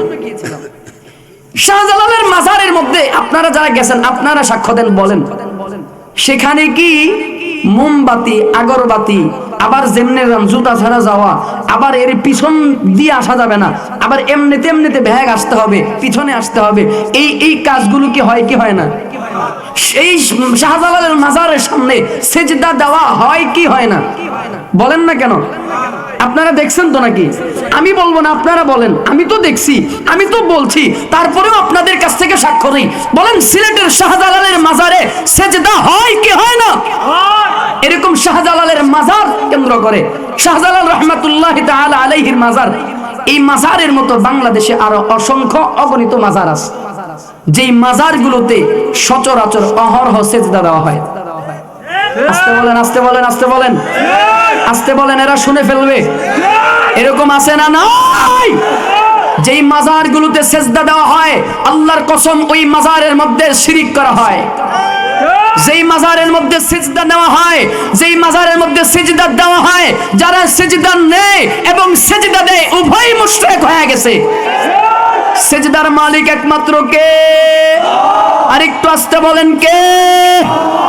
সিজদা যদি দুনিয়ার কাউকে দেওয়া হতো, রাসূল জানায় দেন, রাসূলের হাদিস থেকে আমরা জানতে পারি, রাসূল বলেন সিজদা দেওয়ার মতো যদি আল্লাহর পরে যদি কাউকে দেওয়ার অধিকার যদি বান্দাকে আল্লাহ দিতেন, তো প্রতিটা নারীকে হুকুম করতেন, আদেশ করতেন তার স্বামীকে সিজদা দাও। সিজদার মালিক একমাত্র, বলেন একমাত্র আল্লাহ। এরকম বাংলাদেশে সিজদা মানুষ দেয় কি দেয় না? বুঝে হোক না বুঝে হোক দেয় কি দেয় না? জেনে হোক না জেনে হোক দেয় কি দেয় না? দেয়। যারা সিজদা দিবে নিঃসন্দেহে আল্লাহর সাথে শরীক করেছে। এরকম শিরিক আছে না নাই? এরকম মাজার আছে না নাই? একটা গজল মনে পড়ছে, গাইবো? রাগ করবেন না তো? খাজার নামে মাজার করে দেখায় যারা খাজার শান, দিনে করে ভণ্ডামি আর রাত্রে মারে গাজা। এটা বাংলাদেশের যত মাজার রয়েছে, ওই মাজারগুলোতে তাকায়া দেখবেন, ওই মাজারগুলোতে বসানো হয়। হাজার নামে মাজার করে দেখায় যারা খাজার শান, দিনে করে ভণ্ডামি আর রাত্রে মারে গাজায় টান, দিনে করে ভণ্ডামি আর রাত্রে মারে গাজায় টান। চলেন না একসাথে সবাই মিলে একটু গাই, রাগ করবেন না তো? আমি যখন বলবো দিনে করে ভণ্ডামি, আপনাদের বলতে হবে রাত্রে মারে গাজায় টান। একসাথে গাইবো ইনশাআল্লাহ, রাগ করবেন না তো? চলেন সবাই মিলে গাইবো। খাজার নামে মাজার করে দেখায় যারা খাজার শান, খাজার নামে মাজার করে দেখায় যারা খাজার শান, দিনে করে ভণ্ডামি আর দিনে করে ভণ্ডামি আর ওরে দাড়ি টুপি নাই রে কিছু আছে শুধু চুল, সুন্নতের খবর নাই সে আশিক রাসূল, মাজারে সারা বেলা চলে ওই গাজার মেলা। আওয়াজ করে বলতে হবে ঠিক কিনা? মাজারে সারা বেলা চলে ওই নারীর মেলা, দেখলে যায় না চেনা মানুষ নাকি হনুমান, দিনে করে ভণ্ডামি আর দিনে করে ভণ্ডামি আর রাত্রে মারে। ল্যাংটা বাবার মতো কত ভণ্ড বাবা আছে, দুর্গন্ধে যায় না থাকা গেলে তাদের কাছে। আছে না নাই? বেশি দূরে না, আমার বাড়িও কিন্তু কুমিল্লা, আমার বাড়ি কুমিল্লার তিতাসে। এখন আমাদের তিতাসের পাশে হলো দাউদকান্দি। এই দাউদকান্দি নদীর পার্শ্ববর্তী দিয়া একটা এলাকা আছে, ল্যাংটার এলাকা। আছে না নাই? আপনারা জানেননি? ওই এলাকাটার নামই হয়ে গেছে এখন ল্যাংটার এলাকা। আচ্ছা বলেন, যার দেহের মধ্যে মালিকের ফরজ বিধান কাপড় নাই, সতর ঢেকে রাখে না, পুরুষের জন্য সতর ঢাকা ফরজ। এই কোমর থেকে নাভি থেকে হাঁটু পর্যন্ত ঢেকে রাখতেই হবে, এটা ফরজ, এটা দায়মি ফরজ। যার দেহের মধ্যে ফরজ বিধান কাপড়টা থাকে না, ও কেমন করে মুসলমানদের হাবার হয়? আমরা তো জানাই দিতে চাই, আমরা বলতে চাই, যারা ল্যাংটার নাম দিয়া যারা মুসলমান আর মুসলমানিত্বের রাহবারি করতে চায়, ওরা মুসলমানদের রাহবারে নয়, নিঃসন্দেহে এরা শয়তানের রাহবার। ল্যাংটা বাবার মতো কত ভণ্ড বাবা আছে, দুর্গন্ধে যায় না থাকা গেলে তাদের কাছে। ল্যাংটা পীরের মুরিদ যারা, এরা হবে সর্বহারা, ভণ্ড পীরের মুরিদ যারা, তারা হবে সর্বহারা। আমল সব ধ্বংস হবে, থাকবে না তাদের ঈমান, দিনে করে ভণ্ডামি আর দিনে করে ভণ্ডামি আর রাত্রে মারে গাজায় টান। খাজার নামে মাজার করে দেখায় যারা খাজার শান, খাজার নামে মাজার করে দেখায় যারা খাজার শান, দিনে করে ভণ্ডামি আর রাত্রে মারে। সবাই দিনে করে ভণ্ডামি আর রাত্রে কি মারে? আরেকবার জোরে বলতে হবে। রাগ করেন নাই তো? আওয়াজ করে বলতে হবে। তাহলে এবার আসেন শিরকে আকবরের আরো কিছু এক্সাম্পল দিই, বড় শিরকের আরো কিছু পরিচয় আপনাদেরকে দেই। মাজার, কবর, মূর্তি কেন্দ্রিক যে শিরক করা হয়, অর্থাৎ মাজারে গিয়ে যে সেজদা করা হয়, ব্যক্তি কেন্দ্রিক যে শিরক করা হয়, কবরে গিয়ে মাজারে গিয়ে মূর্তি, যেমন হিন্দুদের মূর্তির দিকে দেখবেন, এরা একজন রে মানে না, 365 দিনে 360টা মূর্তির এরা মানে। আছে না? এরা 365 দিনে 360টা পূজা করে। এদের মূর্তির অভাব নেই, দেবতার অভাব নেই। মূর্তি তো না মানে খোদার, এদের দেবতার অভাব নেই। এদের শিব, তারপরে আর কি কি আছে, কালী, তারপরে আছে অনেক কিছু, দুর্গা, কালী, দুর্গা, শিব, মনসা, এ ধরনের অনেক দেবতা আছে এদের। হ্যাঁ, লিঙ্গ। তো এরকম এরা কি করে? এরা সরাসরি আল্লাহর সাথে শিরিক করে, সরাসরি এই দেবতাদেরকে আল্লাহর মতো ক্ষমতাশীল মনে করে। এখন এটা হলো সম্পূর্ণ শিরিক। 2 নাম্বার, গায়রুল্লাহর নামে কসম করা। আমাদের সমাজে যেটা হয়ে থাকে এটা হলো শিরকে আকবার। এই পয়েন্টটা বুঝবেন ভালো করে, এই পয়েন্টটা ভালো করে বুঝবেন। গায়রুল্লাহর নামে শিরিক করা, গায়রুল্লাহর নামে কসম করা, এটা শিরকে আকবার। যেমন সমাজের মধ্যে দেখবেন কসম করে কেমনে, যে মা বাবার কসম, মক্কার কসম, মদিনার কসম, আমার পীরের কসম, কোরআনের কসম, মদিনার কসম, মসজিদের কসম, মাদ্রাসার কসম, এরকম কসম করে। আছে না বাবা? রাগ করিয়েন না, বাস্তবতা বোঝার জন্য বলছে। এরকম মা বাবার কসম কাটে, বউয়ের কসম কাটে, পীরের কসম কাটে, স্ত্রীর কসম কাটে, এরকম আত্মীয় স্বজনের কসম কাটে, জায়গার কসম কাটে। এরকম কসম আছে না নাই? কি করে? এই কোরআনে হাত দেওয়ায়। কি করে? কোরআনে হাত রেখে বলে, এই কোরআনে হাত রেখে কসম কাটতে বললাম, আমি এটা করি নাই। সম্পূর্ণ শিরক, সম্পূর্ণ। কথাগুলো বুঝবেন, এটা ঈমান রক্ষার কথা, ঈমান হেফাজতের প্রশ্ন এটা। কি করে? এই কোরআনের মধ্যে হাত রেখে বলে, আমি কোরআনে হাত রেখে বললাম, আমি এটা করি নাই। এরকম আছে না নাই? আছে না নাই? এই যারা এভাবে যারা কসম কাটে গায়রুল্লাহর নামে, এই কসম কাটা হচ্ছে শিরক। গায়রুল্লাহর নামে কসম কাটা যাবে না। মক্কা মদিনা এটা গায়রুল্লাহ, মা বাবা গায়রুল্লাহ, পীর বুজুর্গ গায়রুল্লাহ, ওলি গাউস কুতুব এরা গায়রুল্লাহ, মাদ্রাসা মসজিদ এগুলো গায়রুল্লাহ। এই গায়রুল্লাহর নামে যারা কসম কাটবে, এরা আল্লাহর সাথে শিরকে আকবার করবে, বড় শিরক করবে, যেটার দ্বারা বান্দা সরাসরি ঈমান থেকে খারেজ হয়ে যায়, ঈমান থেকে বের হয়ে যায়। যারা এই শিরকে আকবার করবে, এদেরকে তওবা করে নতুন করে ঈমান আনয়ন করতে হবে।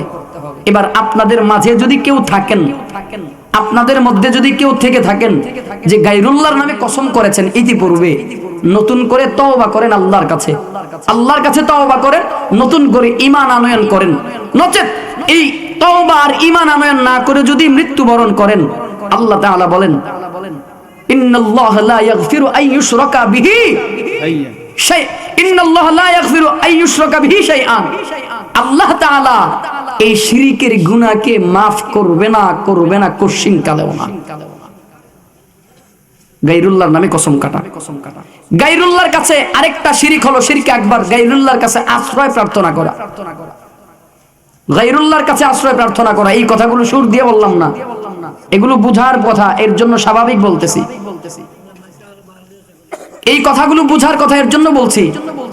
2 নম্বর আরেকটা হলো গায়রুল্লাহর কাছে আশ্রয় প্রার্থনা করা, সাহায্য প্রার্থনা করা, গায়রুল্লাহর কাছে সাহায্য চাওয়া। আল্লাহ ব্যতীত যারা আছে, মা বাবা, স্ত্রী সন্তান, পীর বুজুর্গ, মাজার, কবর, হ্যাঁ, তারপর হচ্ছে মসজিদ, মাদ্রাসা, মক্কা মদিনা, হতে পারে সেটা কাবা বাইতুল্লাহ, কিন্তু এটা গায়রুল্লাহ, এটা আল্লাহ না। মক্কার কাছে যাওয়া যাবে না, চাইতে হবে আল্লাহর কাছে।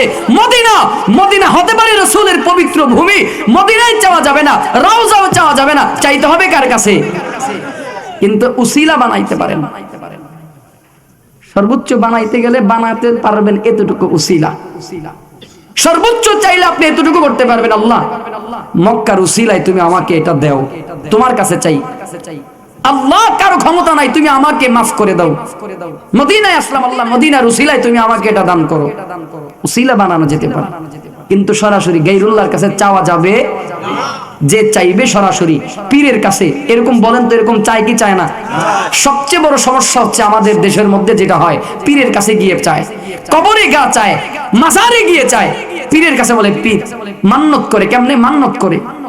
একটা মুরগি নিয়ে যায়, গরু নিয়ে যায়, ছাগল নিয়ে যায়, হ্যাঁ, দুধ নিয়ে যায়, প্রথম ফলটা নিয়ে যায়, ডিম নিয়ে যায়, এগুলো নিয়ে দেয়, মাজারে দেয়, আর গিয়ে বলে আমার ছেলে দিয়ে আল্লাহ, আমার পীর বাবার কাছে গিয়ে মান্নত করে, আমি মাজার এটা দিয়ে গেলাম, আমার যেন একটা ছেলে হয়, তুমি আমার একটা ছেলে দিও। আমার যেন একটা মেয়ে হয়, তুমি আমার একটা মেয়ে দিও, আমি যেন এই বিপদ থেকে মুক্তি পেতে পারি। বলেন এরকম মান্নত আমার দেশে আছে না নাই? শিরকে আকবার হলো এটা, সরাসরি ঈমান থেকে খারেজ, সরাসরি ঈমান থেকে বের হয়ে যায়। এরপরে গায়রুল্লাহকে ডাকা, আল্লাহ ব্যতীত অন্যকে স্মরণ করা, ডাকা, গায়রুল্লাহকে ডাকা, এটাও শিরকে আকবার। গায়রুল্লাহর নামে শপথ করা, ওই তো বললাম কসম করা, এগুলো শিরকে আকবার।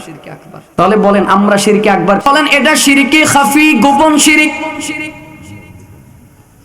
কেউ বলেন এটা ছোট শিরিক, আবার কেউ বলেন এটা গোপন শিরিক। যে যেভাবেই বলুক না কেন, দ্বিতীয় নাম্বার প্রকার হলো আশিরকু ফিল উলুহিয়্যা বা আশিরকু ফিল ইবাদার। দ্বিতীয় নাম্বার প্রকার হলো শিরকে আসগর বা শিরকে খাফি। শিরকে আসগর বা শিরকে খাফি, এটা কেমন শিরিক, এটা একটু ভালো করে বুঝবেন। এটা হলো আপনার আমার জন্য প্রযোজ্য। এই শিরিকটা হলো, এই পয়েন্টটা হলো আপনার আমার জন্য সবচেয়ে ইম্পর্টেন্ট, সবচেয়ে গুরুত্বপূর্ণ। শিরকে খাফি এটাকে বলা হয় গোপন শিরিক। গোপন, গোপন শিরিক দ্বারা হলো বান্দা ইবাদত বান্দেগি করবে, ওই ইবাদতের মধ্যে আল্লাহ তাআলার সন্তুষ্টির পাশাপাশি মানুষেরও সন্তুষ্টি উসিলা তালাশ করবে। বান্দা তখন আল্লাহ তাআলার ইবাদতের পাশাপাশি মানুষেরও ইবাদত সন্তুষ্ট খুঁজবে।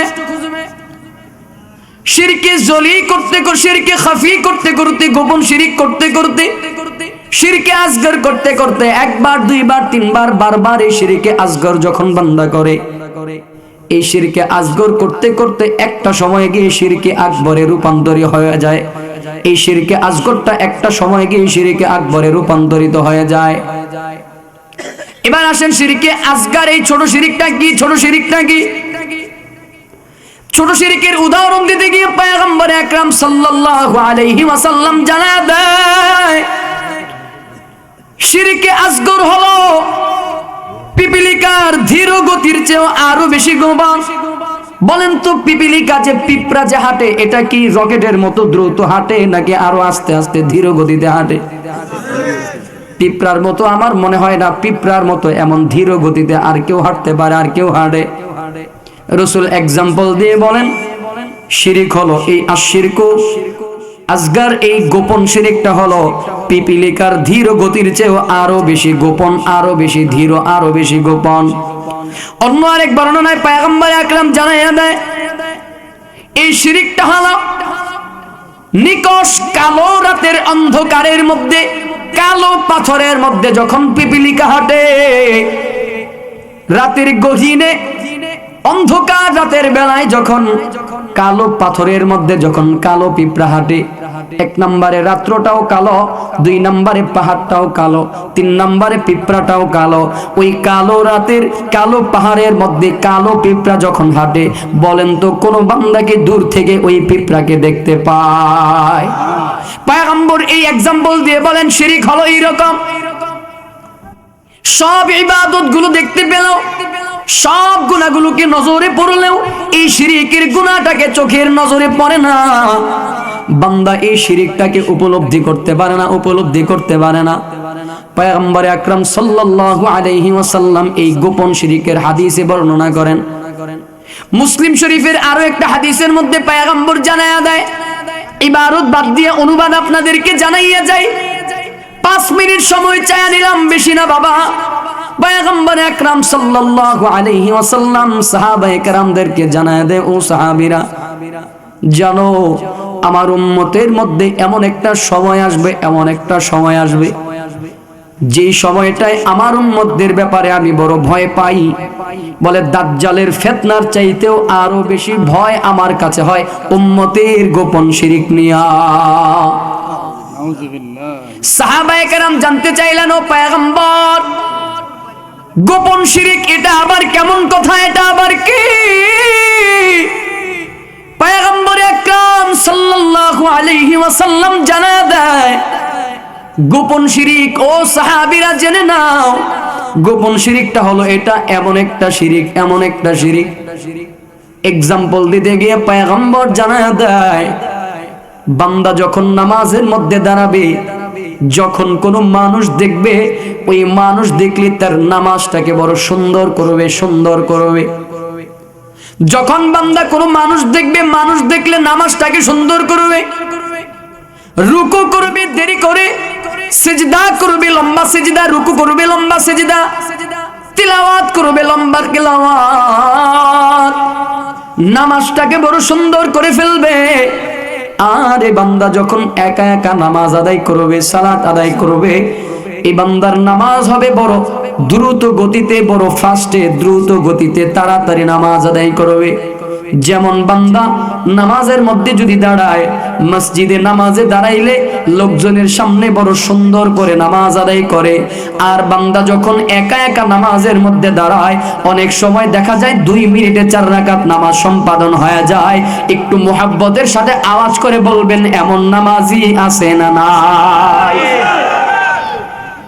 মানুষের সামনে নামাজ পড়লে বড় সুন্দর করে নামাজ আদায় করে, কিন্তু যখন বান্দা গোপনে নামাজ পড়ে, একা একা নামাজ পড়ে বা বাড়ির মধ্যে নামাজ পড়ে, 2 রাকাতে ঠাল্লুর ঠুল্লুর করে সিজদা দেয়, রুকু দেয়, এমন নামাজি আছে না নাই? রাসূল বলেন, এটা হলো শিরকু খাফি, এটাই হলো গোপন শিরিক। আরেকটু সহজ করার জন্য পয়গম্বর জানায়া দেয়, বলে ইবাদত, লৌকিকতার ইবাদত, লোক দেখানো ইবাদত, এটা হলো গোপন শিরিক। অর্থাৎ রিয়া বা লোক দেখানো যে আমলগুলো রয়েছে, রিয়া বা লোক দেখানো আমল, সুমআ বা সুখ্যাতি অর্জনের জন্য যে আমল রয়েছে, অথবা দুনিয়া লাভের জন্য যে আমল বান্দা করে, ওই আমলটার নাম হলো গোপন শিরিক। আরো একটা হাদিসের অনুবাদ আপনাদেরকে জানাইয়া যায়। এ বন্ধুরা আমার, জানো পয়গম্বর আকরাম সাল্লাল্লাহু আলাইহি ওয়াসাল্লামের সাহাবী হযরত আবু হুরায়রা রাদিয়াল্লাহু তাআলা আনহুর কাছে সিরিয়া থেকে একদল লোক আসলো। মুসলিম শরীফের, সহিহ মুসলিম শরীফের হাদিস, হাদিসের নাম্বারটা মনে নাই, আপনাদেরকে হাদিসের অনুবাদটা জানাইয়া যাই। সিরিয়া থেকে একদল লোক আবু হুরায়রা রাদিয়াল্লাহু তাআলা আনহুর কাছে এসে বলতেছেন, ও সাহাবী আবু হুরায়রা,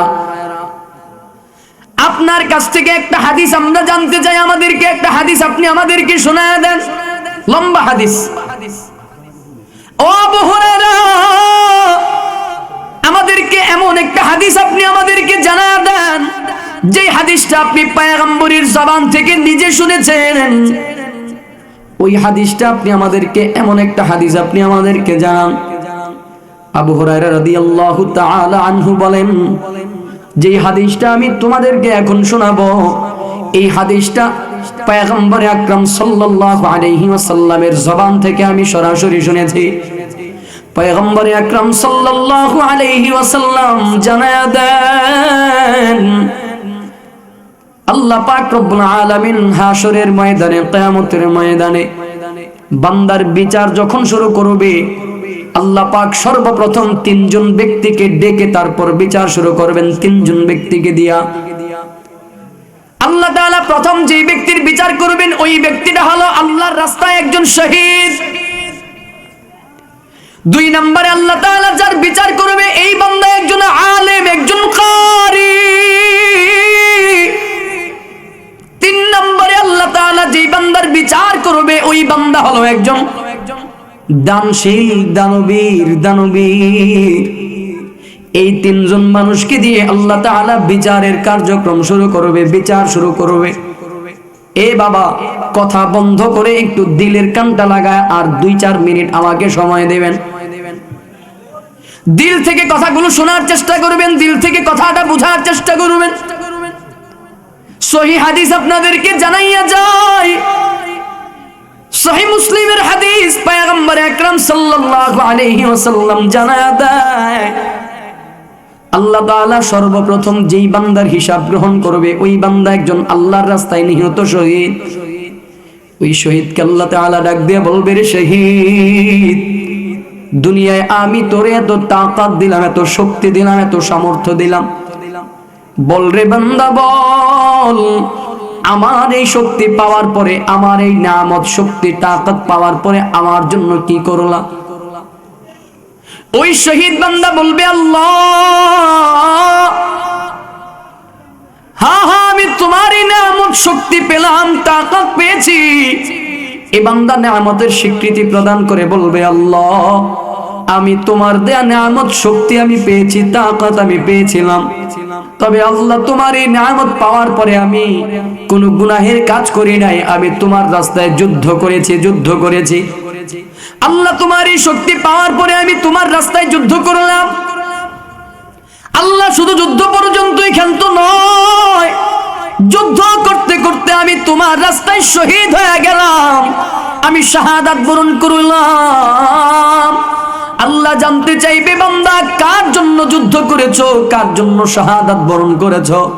বান্দা বলবে, লিল্লাহি রাব্বিল আলামিন, আল্লাহ, আমি তোমার জন্য যুদ্ধ করে শহীদ হয়ে গেলাম, শুধুমাত্র তোমার জন্য। আল্লাহ তাআলা ডাক দিয়ে বলবে, রে বান্দা, খবরদার মিথ্যা বলবি না। এ বান্দা, তুই যুদ্ধ করেছো ঠিক, শাহাদাত বরণ করেছো ঠিক, তবে আমার জন্য নয়, দুনিয়ার মানুষের জন্য করেছো, দুনিয়ার মানুষ তোমাকে বীর বলে ডাকবে, দুনিয়ার মানুষ তোমাকে যোদ্ধা বলে ডাকবে, সাহসী বলে ডাকবে, বীর বলে ডাকবে। এরে বান্দা যাও যাও, দুনিয়ার মানুষ তোমাকে বীর বলে ডেকেছে, যোদ্ধা বলে ডেকেছে, সাহসী বলে ডেকেছে। যারে বান্দা যাও যাও, দুনিয়ার মানুষ তোমাকে যোদ্ধা বলে ডেকেছে, আমার দরবারে কিছু নাই, আমার দরবার থেকে তুমি হালাক। ফেরেশতাদেরকে আদেশ করে বলবে ফেরেশতার দল, আল্লাহ তাআলা ফেরেশতাদেরকে আদেশ করে বলবে ফেরেশতারা আমার এই মিথ্যাবাদী বান্দাকে উপর করে শোয়াইয়া টেনে টেনে টেনে টেনে জাহান্নামের মধ্যে নিয়ে ফালাও। মালিকের ফেরেশতারা তখন এই বান্দাকে, ওই যোদ্ধা, ওই শাহাদাত বরণ করে নেওয়ালা বান্দাকে উপর করে শোয়াইয়া টেনে টেনে জাহান্নামের আগুনের মধ্যে নিয়ে ফালাবে। আল্লাহ তাআলা দুই নম্বরে ডাক দিবে একজন আলেম, একজন কারিকে। আল্লাহ ডাক দিয়ে বলবে রে আলেম, এ কারি, দুনিয়ার মধ্যে আমি তোরে চমৎকার মধুর একটা কণ্ঠ দান করলাম, দুনিয়ার মধ্যে আমি তোরে কত মধুর একটা কণ্ঠ দুনিয়ার মধ্যে দিলাম। এরে গোলাম, দুনিয়ায় আমি তোরে কত কোরআনের ইলম, হাদিসের ইলম, ইসলামের ইলম তোরে আমি দান করলাম। বল রে বান্দা বল, ওই কোরআনের ইলম পাইয়া, মধুর কণ্ঠ পাইয়া তুই আমার জন্য কি করলা, কি করেছ? বান্দা বলবে আল্লাহ, ওই আলেম আর কারি বলবে আল্লাহ, তোমার দেয়া মধুর কণ্ঠ নিয়ামত উপভোগ করলাম, তোমার দেয়া নিয়ামতের স্বীকৃতি আমি দিলাম আল্লাহ। তবে তোমার দেয়া নিয়ামত এই কোরআনের ইলম আর মধুর কণ্ঠ দিয়া দুনিয়ার মানুষকে কোরআনের বাণী প্রচার করে করে শোনাইতাম আল্লাহ। কোরআন তেলাওয়াত করে করে মানুষকে শোনাইছি, দুনিয়ার মানুষকে কোরআনের তেলাওয়াত শোনাইছি, দুনিয়ার মানুষকে আমি কোরআনের ইলম প্রচার করেছি, দুনিয়ার মানুষকে কোরআনের ইলম দিলাম। আল্লাহ বলবে বান্দা কার জন্য করেছো, কার জন্য করেছ? বান্দা বলবে আল্লাহ, লিল্লাহি রাব্বিল আলামিন, আল্লাহ আমি তোমার জন্য করলাম, শুধুমাত্র তোমার জন্য করেছি। আল্লাহ তাআলা ডাক দিয়ে বলবে খবরদার, এ বান্দা মিথ্যা বলবি না, মিথ্যা বলবি না, মিথ্যা বলবি না। এরে বান্দা দুনিয়াতে কোরআন তেলাওয়াত করেছো ঠিক, দুনিয়ার মানুষকে কোরআনের বাণী প্রচার করে শুনাইছো ঠিক, তবে আমার জন্য নয়, দুনিয়ার মানুষের জন্য, দুনিয়ার মানুষের জন্য। দুনিয়ার মানুষকে কোরআন তিলাওয়াত করে শোনাইছো, কোরআনের বাণী প্রচার করেছো নিজের জন্য। দুনিয়ার মানুষ তোমাকে বড় বক্তা বলে ডাকলে বান্দা তুই খুশি হয়ে যাইতি, দুনিয়ার মানুষ তোরে বড় কারি বলে ডাকলে তুই খুশি হতি, দুনিয়ার মানুষ তোরে মুহতামিম বলে ডাকলে বান্দা তুই খুশি হয়ে যাইতা, দুনিয়ার মানুষ তোকে বড় আলেম বলে ডাকলে বান্দা তুমি খুশি হইতা, দুনিয়ার মানুষ তোকে কারি বলে ডাকলে বান্দা খুশি হয়ে যাইতা। তার মানে আমার জন্য নয়, দুনিয়ার মানুষকে খুশি করার জন্য করেছো, দুনিয়ার মানুষকে খুশি করার জন্য করেছো। এরে বান্দা যাও যাও, দুনিয়ার মানুষ তোমাকে কারি বলে ডেকেছে, আলেম বলে ডেকেছে, বক্তা বলে ডেকেছে, খাতিব বলে ডেকেছে, যারে বান্দা যাও, দুনিয়ার নিয়তের উপরে বরকত দুনিয়ার মধ্যে পেয়ে গেছো, আমার দরবারে কিছু নাই, আমার দরবার থেকে হালাক। আল্লাহ তাআলা তখন জাহান্নামের আযাবের ফেরেশতাদেরকে ডাক দিয়া বলবে, এই ফেরেশতার দল আমার এই নাফরমান বান্দাকে উপর করে শোয়াইয়া এই বান্দাকে টেনে টেনে টেনে টেনে জাহান্নামের আগুনের মধ্যে নিয়ে ফেলাও। আল্লাহু আকবার, আল্লাহু আকবার। ওই সময় জাহান্নামের ফেরেশতারা ওই কারি আলেমকে উপর করে শোয়াইয়া টেনে টেনে হেচড়ায়া হেচড়ায়া জাহান্নামের আগুনের মধ্যে নিয়ে নিক্ষেপ করবে। আল্লাহ আপনি আমাদের সবাইকে হেফাজত করেন আল্লাহ। আল্লাহ তাআলা 3 নম্বরে যে বান্দার হিসাব করবেন, বিচার গ্রহণ করবে, ওই বান্দা হলো একজন দানবীর বান্দা। দানবীর বান্দাকে ডাক দিয়ে বলবেন, দানবীর, দুনিয়ায় আমি তোরে এত সম্পদ দিলাম, দুনিয়ায় আমি তোরে এত দান করার এত তৌফিক দিলাম, দুনিয়ায় আমি তোরে এত সম্পদ দিয়েছি, জমি জমা দিয়েছি, টাকা পয়সা দিলাম, বল রে বান্দা বল, আমার এই সম্পদ পাওয়ার পরে বান্দা আমার জন্য কি করেছো বল। বান্দা বলবে আল্লাহ, হা হা, নিয়ামতের স্বীকৃতি প্রদান করে বলবে আল্লাহ আমি তোমারই নিয়ামত, এই অর্থ সম্পদ আমি ভোগ করেছি আল্লাহ, তবে হ্যাঁ তোমারই নিয়ামত পাওয়ার পরে আমি তোমার জন্য আল্লাহ আমি আত্মীয়তার বন্ধন রক্ষা করলাম। সম্পদ দিয়া আমি পাড়া প্রতিবেশীর হক আমি আদায় করলাম, আমি আত্মীয়তার হক আদায় করেছি, মা বাবা ভাই বোন স্ত্রী সন্তানের হক আদায় করলাম। আল্লাহ, তোমার এই সম্পদ এমন কোনো খাত নাই যেই খাতে ব্যয় করলে তুমি খুশি হইবা না, এমন কোনো খাত নাই যেই খাতার মধ্যে আমি ব্যয় করি নাই যেখানে ব্যয় করলে তুমি খুশি হবা। তার মানে হলো আল্লাহ, আমি মসজিদে দান করতাম, মাদ্রাসায় দান করেছি, মাহফিলে দান করলাম, আল্লাহ আমি দেশের কল্যাণে দান করেছি, জনগণের কল্যাণে দান করেছি, ইয়াতীমের পিছনে দান করেছি, মিসকিনের পিছনে দান করলাম, অসহায়ের পিছনে দান করেছি। আল্লাহ আমি প্রতিটা উন্নয়নমূলক কাজে আমি ব্যয় করলাম। আল্লাহ জানতে চাইবে রে গোলাম, এগুলো কার জন্য করেছো, কার জন্য করেছো, কার জন্য করলা? ওই বান্দা বলবে লিল্লাহি রাব্বিল আলামিন। হাদিসের ভাষায় পাওয়া যায়, পয়গম্বর জানায়া দেয়, ওই বান্দা বলবে আল্লাহ তোমার সন্তুষ্টির জন্য করলাম, তোমার জন্য করলাম। আল্লাহ ডাক দিয়ে বলবে বান্দা খবরদার, এ বান্দা মিথ্যা বলবি না, মিথ্যা বলিস না। এ বান্দা তুই ব্যয় করেছো, দান করেছো ঠিক, তবে আমার জন্য নয়। দুনিয়ার মানুষ তোকে দানবীর বলে ডাকবে, দানশীল বলে ডাকবে। এ বান্দা দুনিয়ার মানুষ তোকে বড় দানবীর বলে ডেকেছে, দানশীল বলে ডেকেছে। দানবীর বলে ডাকলে বান্দা তুই খুশি হয়ে যাইতে, দানবীর না ডাকলে বান্দা তুমি বেজার হয়ে যেতে। দানশীল বলে ডাকলে বান্দা তুমি খুশি হয়ে যাইতা, দানবীর না ডাকলে বান্দা তুমি বেজার হয়ে যাইতা। যাও রে বান্দা যাও, দুনিয়ার নিয়তের উপরে বরকত দুনিয়ার মধ্যে পেয়ে গেছ। এরে বান্দা যাও যাও, আমার দরবারে কিছু নাই, আমার দরবার থেকে তুমি হালাক। আল্লাহ তাআলা ফেরেশতাদেরকে ডাক দিয়ে বলবে, এ ফেরেশতার দল, আমার এই নাফরমান বান্দাকে উপর করে শোয়াইয়া টেনে টেনে হেচড়ায়া হেচড়ায়া জাহান্নামের আগুনের মধ্যে নিয়ে পালাও। আল্লাহর ফেরেশতারা তখন ওই দানবীর বান্দাকে টেনে টেনে হেচড়ায়া হেচড়ায়া জাহান্নামের আগুনের মধ্যে নিয়ে ফালাবে। ঠিক অনুরূপভাবে আল্লাহ তাআলা সমস্ত আবিদ, সমস্ত ইবাদতকারীদেরকে ডেকে দিয়ে বলবে, সমস্ত আবিদদেরকে অনুরূপ ভাবে একই প্রশ্ন করবে, এ বান্দা নামাজ পড়েছো? বান্দা বলবে হা হা আল্লাহ নামাজ পড়লাম। বান্দা রোজা রেখেছো? বলে হ্যাঁ মালিক রোজা রাখলাম। বান্দা হজ করেছো? বলে হ্যাঁ আল্লাহ হজ করলাম। যাকাত দিয়েছো? বলে হ্যাঁ আল্লাহ যাকাত দিলাম। আল্লাহ তাআলা সব ইবাদতের হিসাব যখন নেবে, বান্দা বলবে আল্লাহ সব ইবাদত আমি তোমার জন্য করলাম, তোমার জন্য করলাম। আল্লাহ বলবেন খবরদার বান্দা মিথ্যা বলবি না। যারা দুনিয়ার মানুষকে দেখাবার জন্য আবিদ হয়েছে, যারা দুনিয়ার মানুষকে দেখাবার জন্য যারা ইবাদত বন্দেগী করেছে, এরাও বলবে আল্লাহ তোমার সন্তুষ্টির জন্য করলাম, তোমার জন্য ইবাদত করেছি। যারা আল্লাহর জন্য আবিদ ইবাদত করেছে, এরাও বলবে আল্লাহ তোমার জন্য ইবাদত করলাম। আল্লাহ তাদেরকে মিথ্যাবাদী যারা, যারা দুনিয়ার মানুষকে দেখাবার জন্য ইবাদত করেছে, আল্লাহ তাদেরকে বলবে খবরদার বান্দা মিথ্যা বলবি না, মিথ্যা বলবি না, মিথ্যা বলবি না।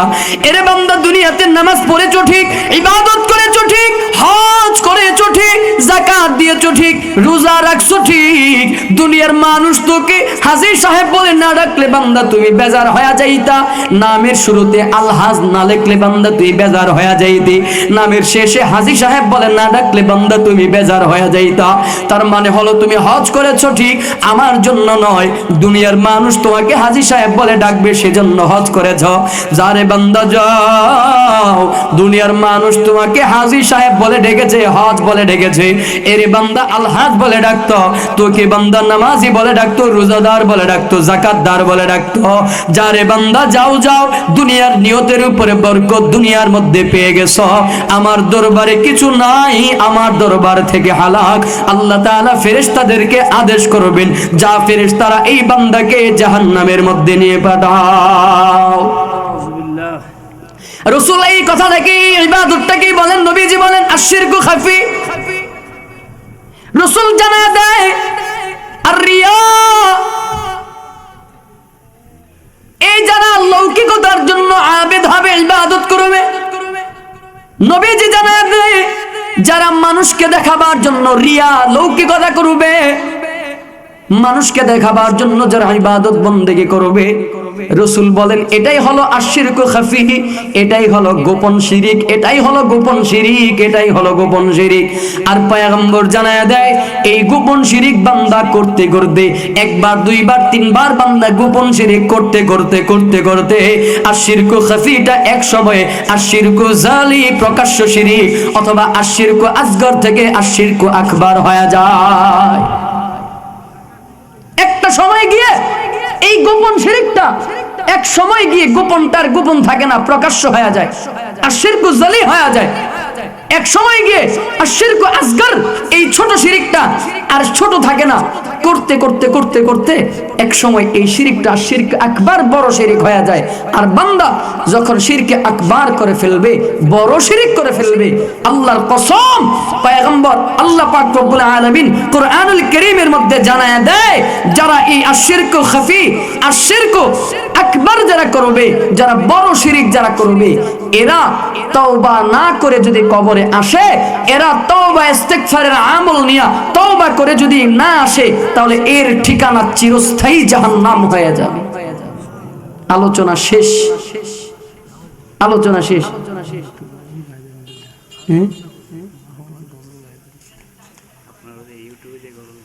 এ ভাই না, অনেক কথা হয়ে গেছে।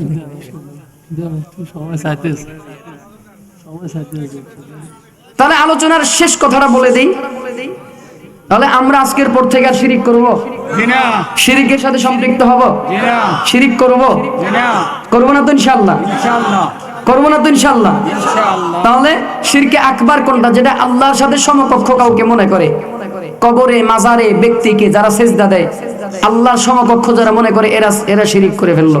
শিরিক কয় প্রকার মনে আছে তো? কয় প্রকার? আবার শেষের প্রকারে আবার ভাগ কয়টা? দুইটা। তাহলে সব মিলে ধরে নিলাম 6 প্রকার। এই শিরিক, এই যে শিরিকের প্রকারভেদ যেগুলো জানাইলাম, এই শিরিকগুলো আমরা করব না, এগুলো থেকে বেঁচে থাকবো তো ইনশাআল্লাহ। আল্লাহ আমাদের হেফাজত করুক, পড়েন আমিন। সর্বশেষ কথা, আশিরকু খাফি যেটা আমল রিয়া, দুনিয়া লাভের উদ্দেশ্যে যারা ইবাদত করে, মানুষকে দেখাবার জন্য যারা ইবাদত করে, এটা হলো আশিরকু খাফি, ছোট শিরিক, শিরকে আসগার, এটা হলো ছোট শিরিক।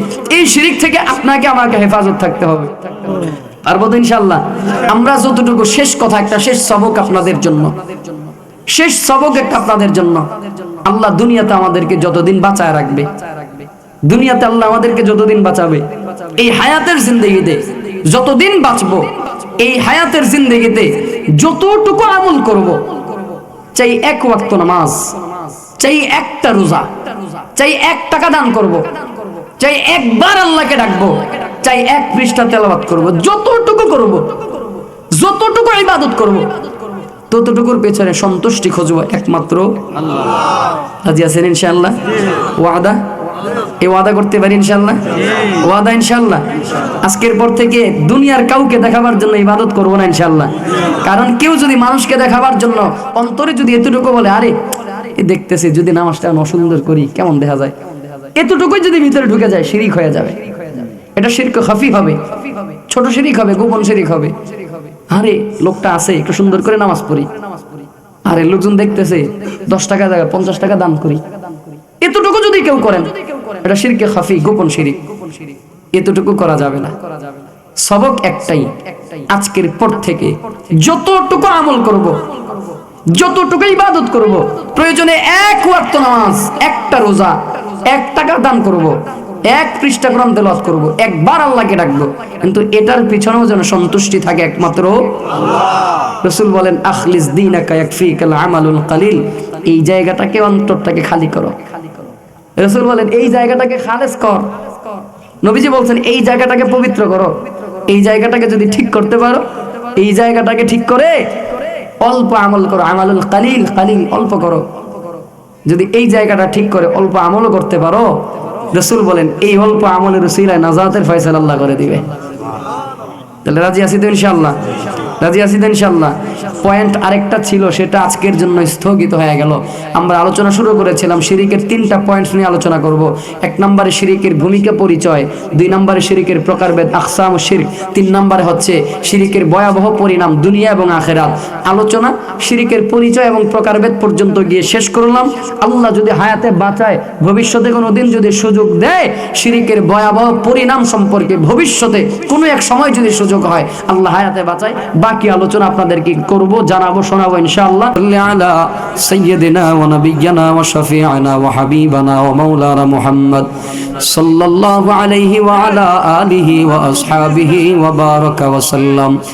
আস্তাগফিরুল্লাহাল আযীম আল্লাযী লা ইলাহা ইল্লা হুয়াল হাইয়্যুল কাইয়্যুম ওয়া আতুবু ইলাইহি লা হাওলা ওয়া লা কুওয়াতা ইল্লা বিল্লাহিল আলিয়্যিল আযীম। দূর থেকে আলহামদুলিল্লাহি রাব্বিল আলামিন والصلاة والسلام على رسوله الأمين وعلى آله وأصحابه أجمعين. اللهم أنت ربنا ونحن عبدك الضعيف فاغفر لنا ذنوبنا. اللهم نور قلوبنا بنور الإيمان والأعمال. اللهم املأ قلوبنا بتلاوة القرآن وحلاوة القرآن. يا رب العالمين، يا أكرم الأكرمين، يا أول الأولين، يا آخر الآخرين، يا أحكم الحاكمين، يا حي يا قيوم برحمتك نستغيث. اللهم أنت ربنا ونحن عبدك الضعيف. ربنا ظلمنا أنفسنا وإن لم تغفر لنا وترحمنا لنكونن من الخاسرين. ربنا آتنا في الدنيا حسنة وفي الآخرة حسنة وقنا عذاب النار. ربنا إننا آمنا فاغفر لنا ذنوبنا وقنا عذاب النار. ربنا لا تؤاخذنا إن نسينا أو أخطأنا. ربنا ولا تحمل علينا إصرا كما حملته على الذين من قبلنا. ربنا ولا تحملنا ما لا طاقة لنا به واعف عنا واغفر لنا وارحمنا أنت مولانا فانصرنا على القوم الكافرين. আয় আল্লাহ তাকায় দেখো, আয় আল্লাহ মালিক, গভীর রজনীতে আয় আল্লাহ এই তোমার গোলামদেরকে নিয়া, তোমার আশিকিন জাকিরিন সালিহিন বান্দাদেরকে নিয়া, আয় আল্লাহ দাড়ি পাকা চুল পাকা মুরব্বী বান্দাদেরকে নিয়া, যুবক বন্ধুদেরকে নিয়া, আলিম উলামা ইকরামদেরকে নিয়া, তালিবুল ইলম ছাত্র ভাইদেরকে নিয়া, ছোট ছোট মাসুম বাচ্চাদেরকে নিয়া, আয় আল্লাহ পর্দার অন্তরালে আমার মা বোনদেরকে নিয়া, আমি গুনাহগার আল্লাহ তোমার দরবারে হাত উঠাইলাম, হাত বাড়াইলাম।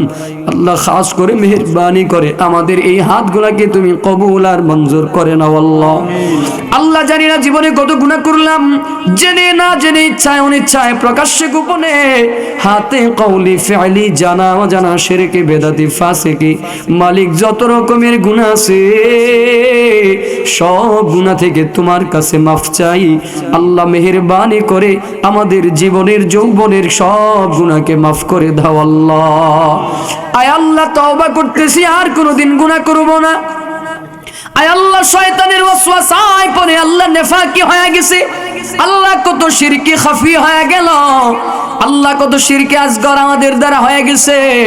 আল্লাহ যদি আমাদের দ্বারা শিরকে আকবার হয়ে যায়, আমাদের কাজে কর্মে যদি শিরকে আসগরও হয়ে যায়, আল্লাহ তোমার কাছে তওবা করি, তোমার কাছে মাফ চাই। মেহেরবানি করে আমাদের সব গুনাহগুলোকে মাফ করে দাও। আর জীবনে কোনোদিন গুনাহ করব না, তওবা করলাম, ইস্তেগফার করলাম। আল্লাহ আমাদের গুনাহগুলোকে তুমি মাফ করে দিয়া তোমার নেককার বান্দাদের তালিকায় আমাদের নামটা উঠায়া দাও আল্লাহ। আল্লাহ যারা হাত উঠাইলাম জানি না কার বাবা আছে কার মা নাই, জানি না কার মা আছে কার বাবা না। আয় আল্লাহ মালিক, যাদের মা বাবা শ্বশুর শাশুড়ি বেঁচে আছে আল্লাহ তাদের মা বাবা শ্বশুর শাশুড়িকে আমাদের মাথার উপরে ছায়া হিসাবে হায়াত দারাজ করেন আল্লাহ। আয় আল্লাহ যারা কবরে চলে গেছে তাদের কবরের আযাব আপনি কিয়ামত পর্যন্ত মাফ করে দেন আল্লাহ। আল্লাহ আমার সামনে পিছনে ডানে বামে যত মানুষ দুনিয়া থেকে বিদায় নিয়ে অন্ধকার কবরে চলে গেছে আল্লাহ, এই এলাকার প্রতিটা গোরস্থানের কবরের আযাব আপনি কিয়ামত পর্যন্ত মাফ করে দেন আল্লাহ। আয় আল্লাহ যারা হাত উঠাইলাম প্রত্যেকের মনের নেক মাকসাদ, মনের নেক উদ্দেশ্যগুলোকে আপনি পূরণ করে দেন আল্লাহ।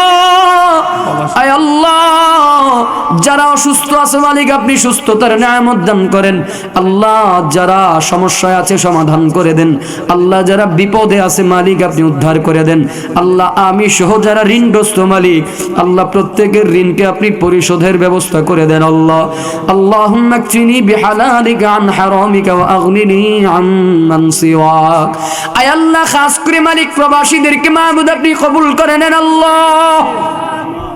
আয় আল্লাহ এলাকার অনেক প্রবাসীরা দোয়া চেয়েছে আল্লাহ, প্রবাসীদেরকে মাবুদ আপনি কবুল করে নেন, প্রবাসীদেরকে মাবুদ আপনি কবুল করে নেন আল্লাহ। তাদের কাজকর্মের মধ্যে আপনি বরকত দান করেন আল্লাহ। তাদের কামাই রোজগারের মধ্যে বরকত দান করেন আল্লাহ। তাদের রিজিকের মধ্যে আপনি বরকত দান করেন আল্লাহ। মা বাবার সুসন্তান আল্লাহ, মা বাবার কোলে ফিরে আসার তৌফিক দান করেন আল্লাহ। ঈমান এবং আমল হেফাজত করে কাজ করার তৌফিক দান করেন আল্লাহ। আল্লাহ এলাকার প্রতিটা মহিলাদেরকে আবেদা সালেহা পরেজগার মুত্তাকিন বানায়া দেন আল্লাহ। রাবেয়া বসরির মতো ওলি বানায়া দেন, ফাতেমার সাথে যেন জান্নাতে যেতে পারে সেই ব্যবস্থা করে দেন আল্লাহ। আয় আল্লাহ আমাদের সবাইকে নামাজি ওয়ালা বানায়া দেন, রোজাদার বানায়া দেন, ইমানদার বানায়া দেন, ঈমান এবং আমল নিয়ে কবরে যাওয়ার তৌফিক দান করেন আল্লাহ। আল্লাহ খাস করে মসজিদের মাহফিল, মসজিদে আজকে যারা দান করেছে প্রত্যেকের দানকে আপনি কবুল করে নেন আল্লাহ। আল্লাহ আজকে যারা মাহফিলে এসে উপস্থিত হলো প্রত্যেককে আপনি কবুল করে নেন আল্লাহ। আয় আল্লাহ এই মাহফিলে যত আলোচনা হয়েছে সব আলোচনাগুলোকে আপনি কবুল করে নেন আল্লাহ। আল্লাহ নিচে এবং উপরে আল্লাহ আমি গুনাহগার সহ আল্লাহ সবাইকে আপনি কবুল করে নেন আল্লাহ। আয় আল্লাহ মসজিদের অসমাপ্ত কাজকে আপনি সমাপ্ত করার তৌফিক দান করেন আল্লাহ। রব্বির হামহুমা কামা রব্বায়ানি সগীরা। আল্লাহ আমার প্রত্যেকের আমাদের প্রত্যেকের দিলের একটা তামান্না, দিলের একটা মাকসাদ আল্লাহ আমাদের সবাইকে মক্কা মদিনা যাওয়ার তৌফিক দান করেন আল্লাহ। আল্লাহ যারা এখনো একবারও যেতে পারে নাই সবাইকে আল্লাহ পৃথিবীর প্রতিটা মুমিনদেরকে একবারের জন্য হলেও মক্কা মদিনা যাওয়ার তৌফিক দেন আল্লাহ। আল্লাহ যারা একবার হলেও গিয়েছে তাদেরকে বারবার যাওয়ার তৌফিক দান করেন আল্লাহ। আল্লাহ মসজিদ কমিটি বৃন্দকে কবুল করে নেন, ইমাম সাহেব, মুয়াজ্জিন সাহেব, খাদিম সাহেবদেরকে মাবুদ আপনি কবুল করে নেন। আয় আল্লাহ আমার ডানে বামে দুইজন ইমাম সাহেব মালিক আল্লাহ উভয়ের হায়াতের মধ্যে আপনি বরকত দান করেন আল্লাহ। আল্লাহ দেশের জন্য, ইসলামের জন্য, সমাজের জন্য ইমামদেরকে আপনি কবুল আর মঞ্জুর করে নেন আল্লাহ। রব্বির হামহুমা কামা রব্বায়ানি সগীরা। রব্বির হামহুমা কামা রব্বায়ানি সগীরা। আমিন আমিন ওয়ারহামনা মাআহুম বিরহমাতিকা ইয়া আরহামার রাহিমিন।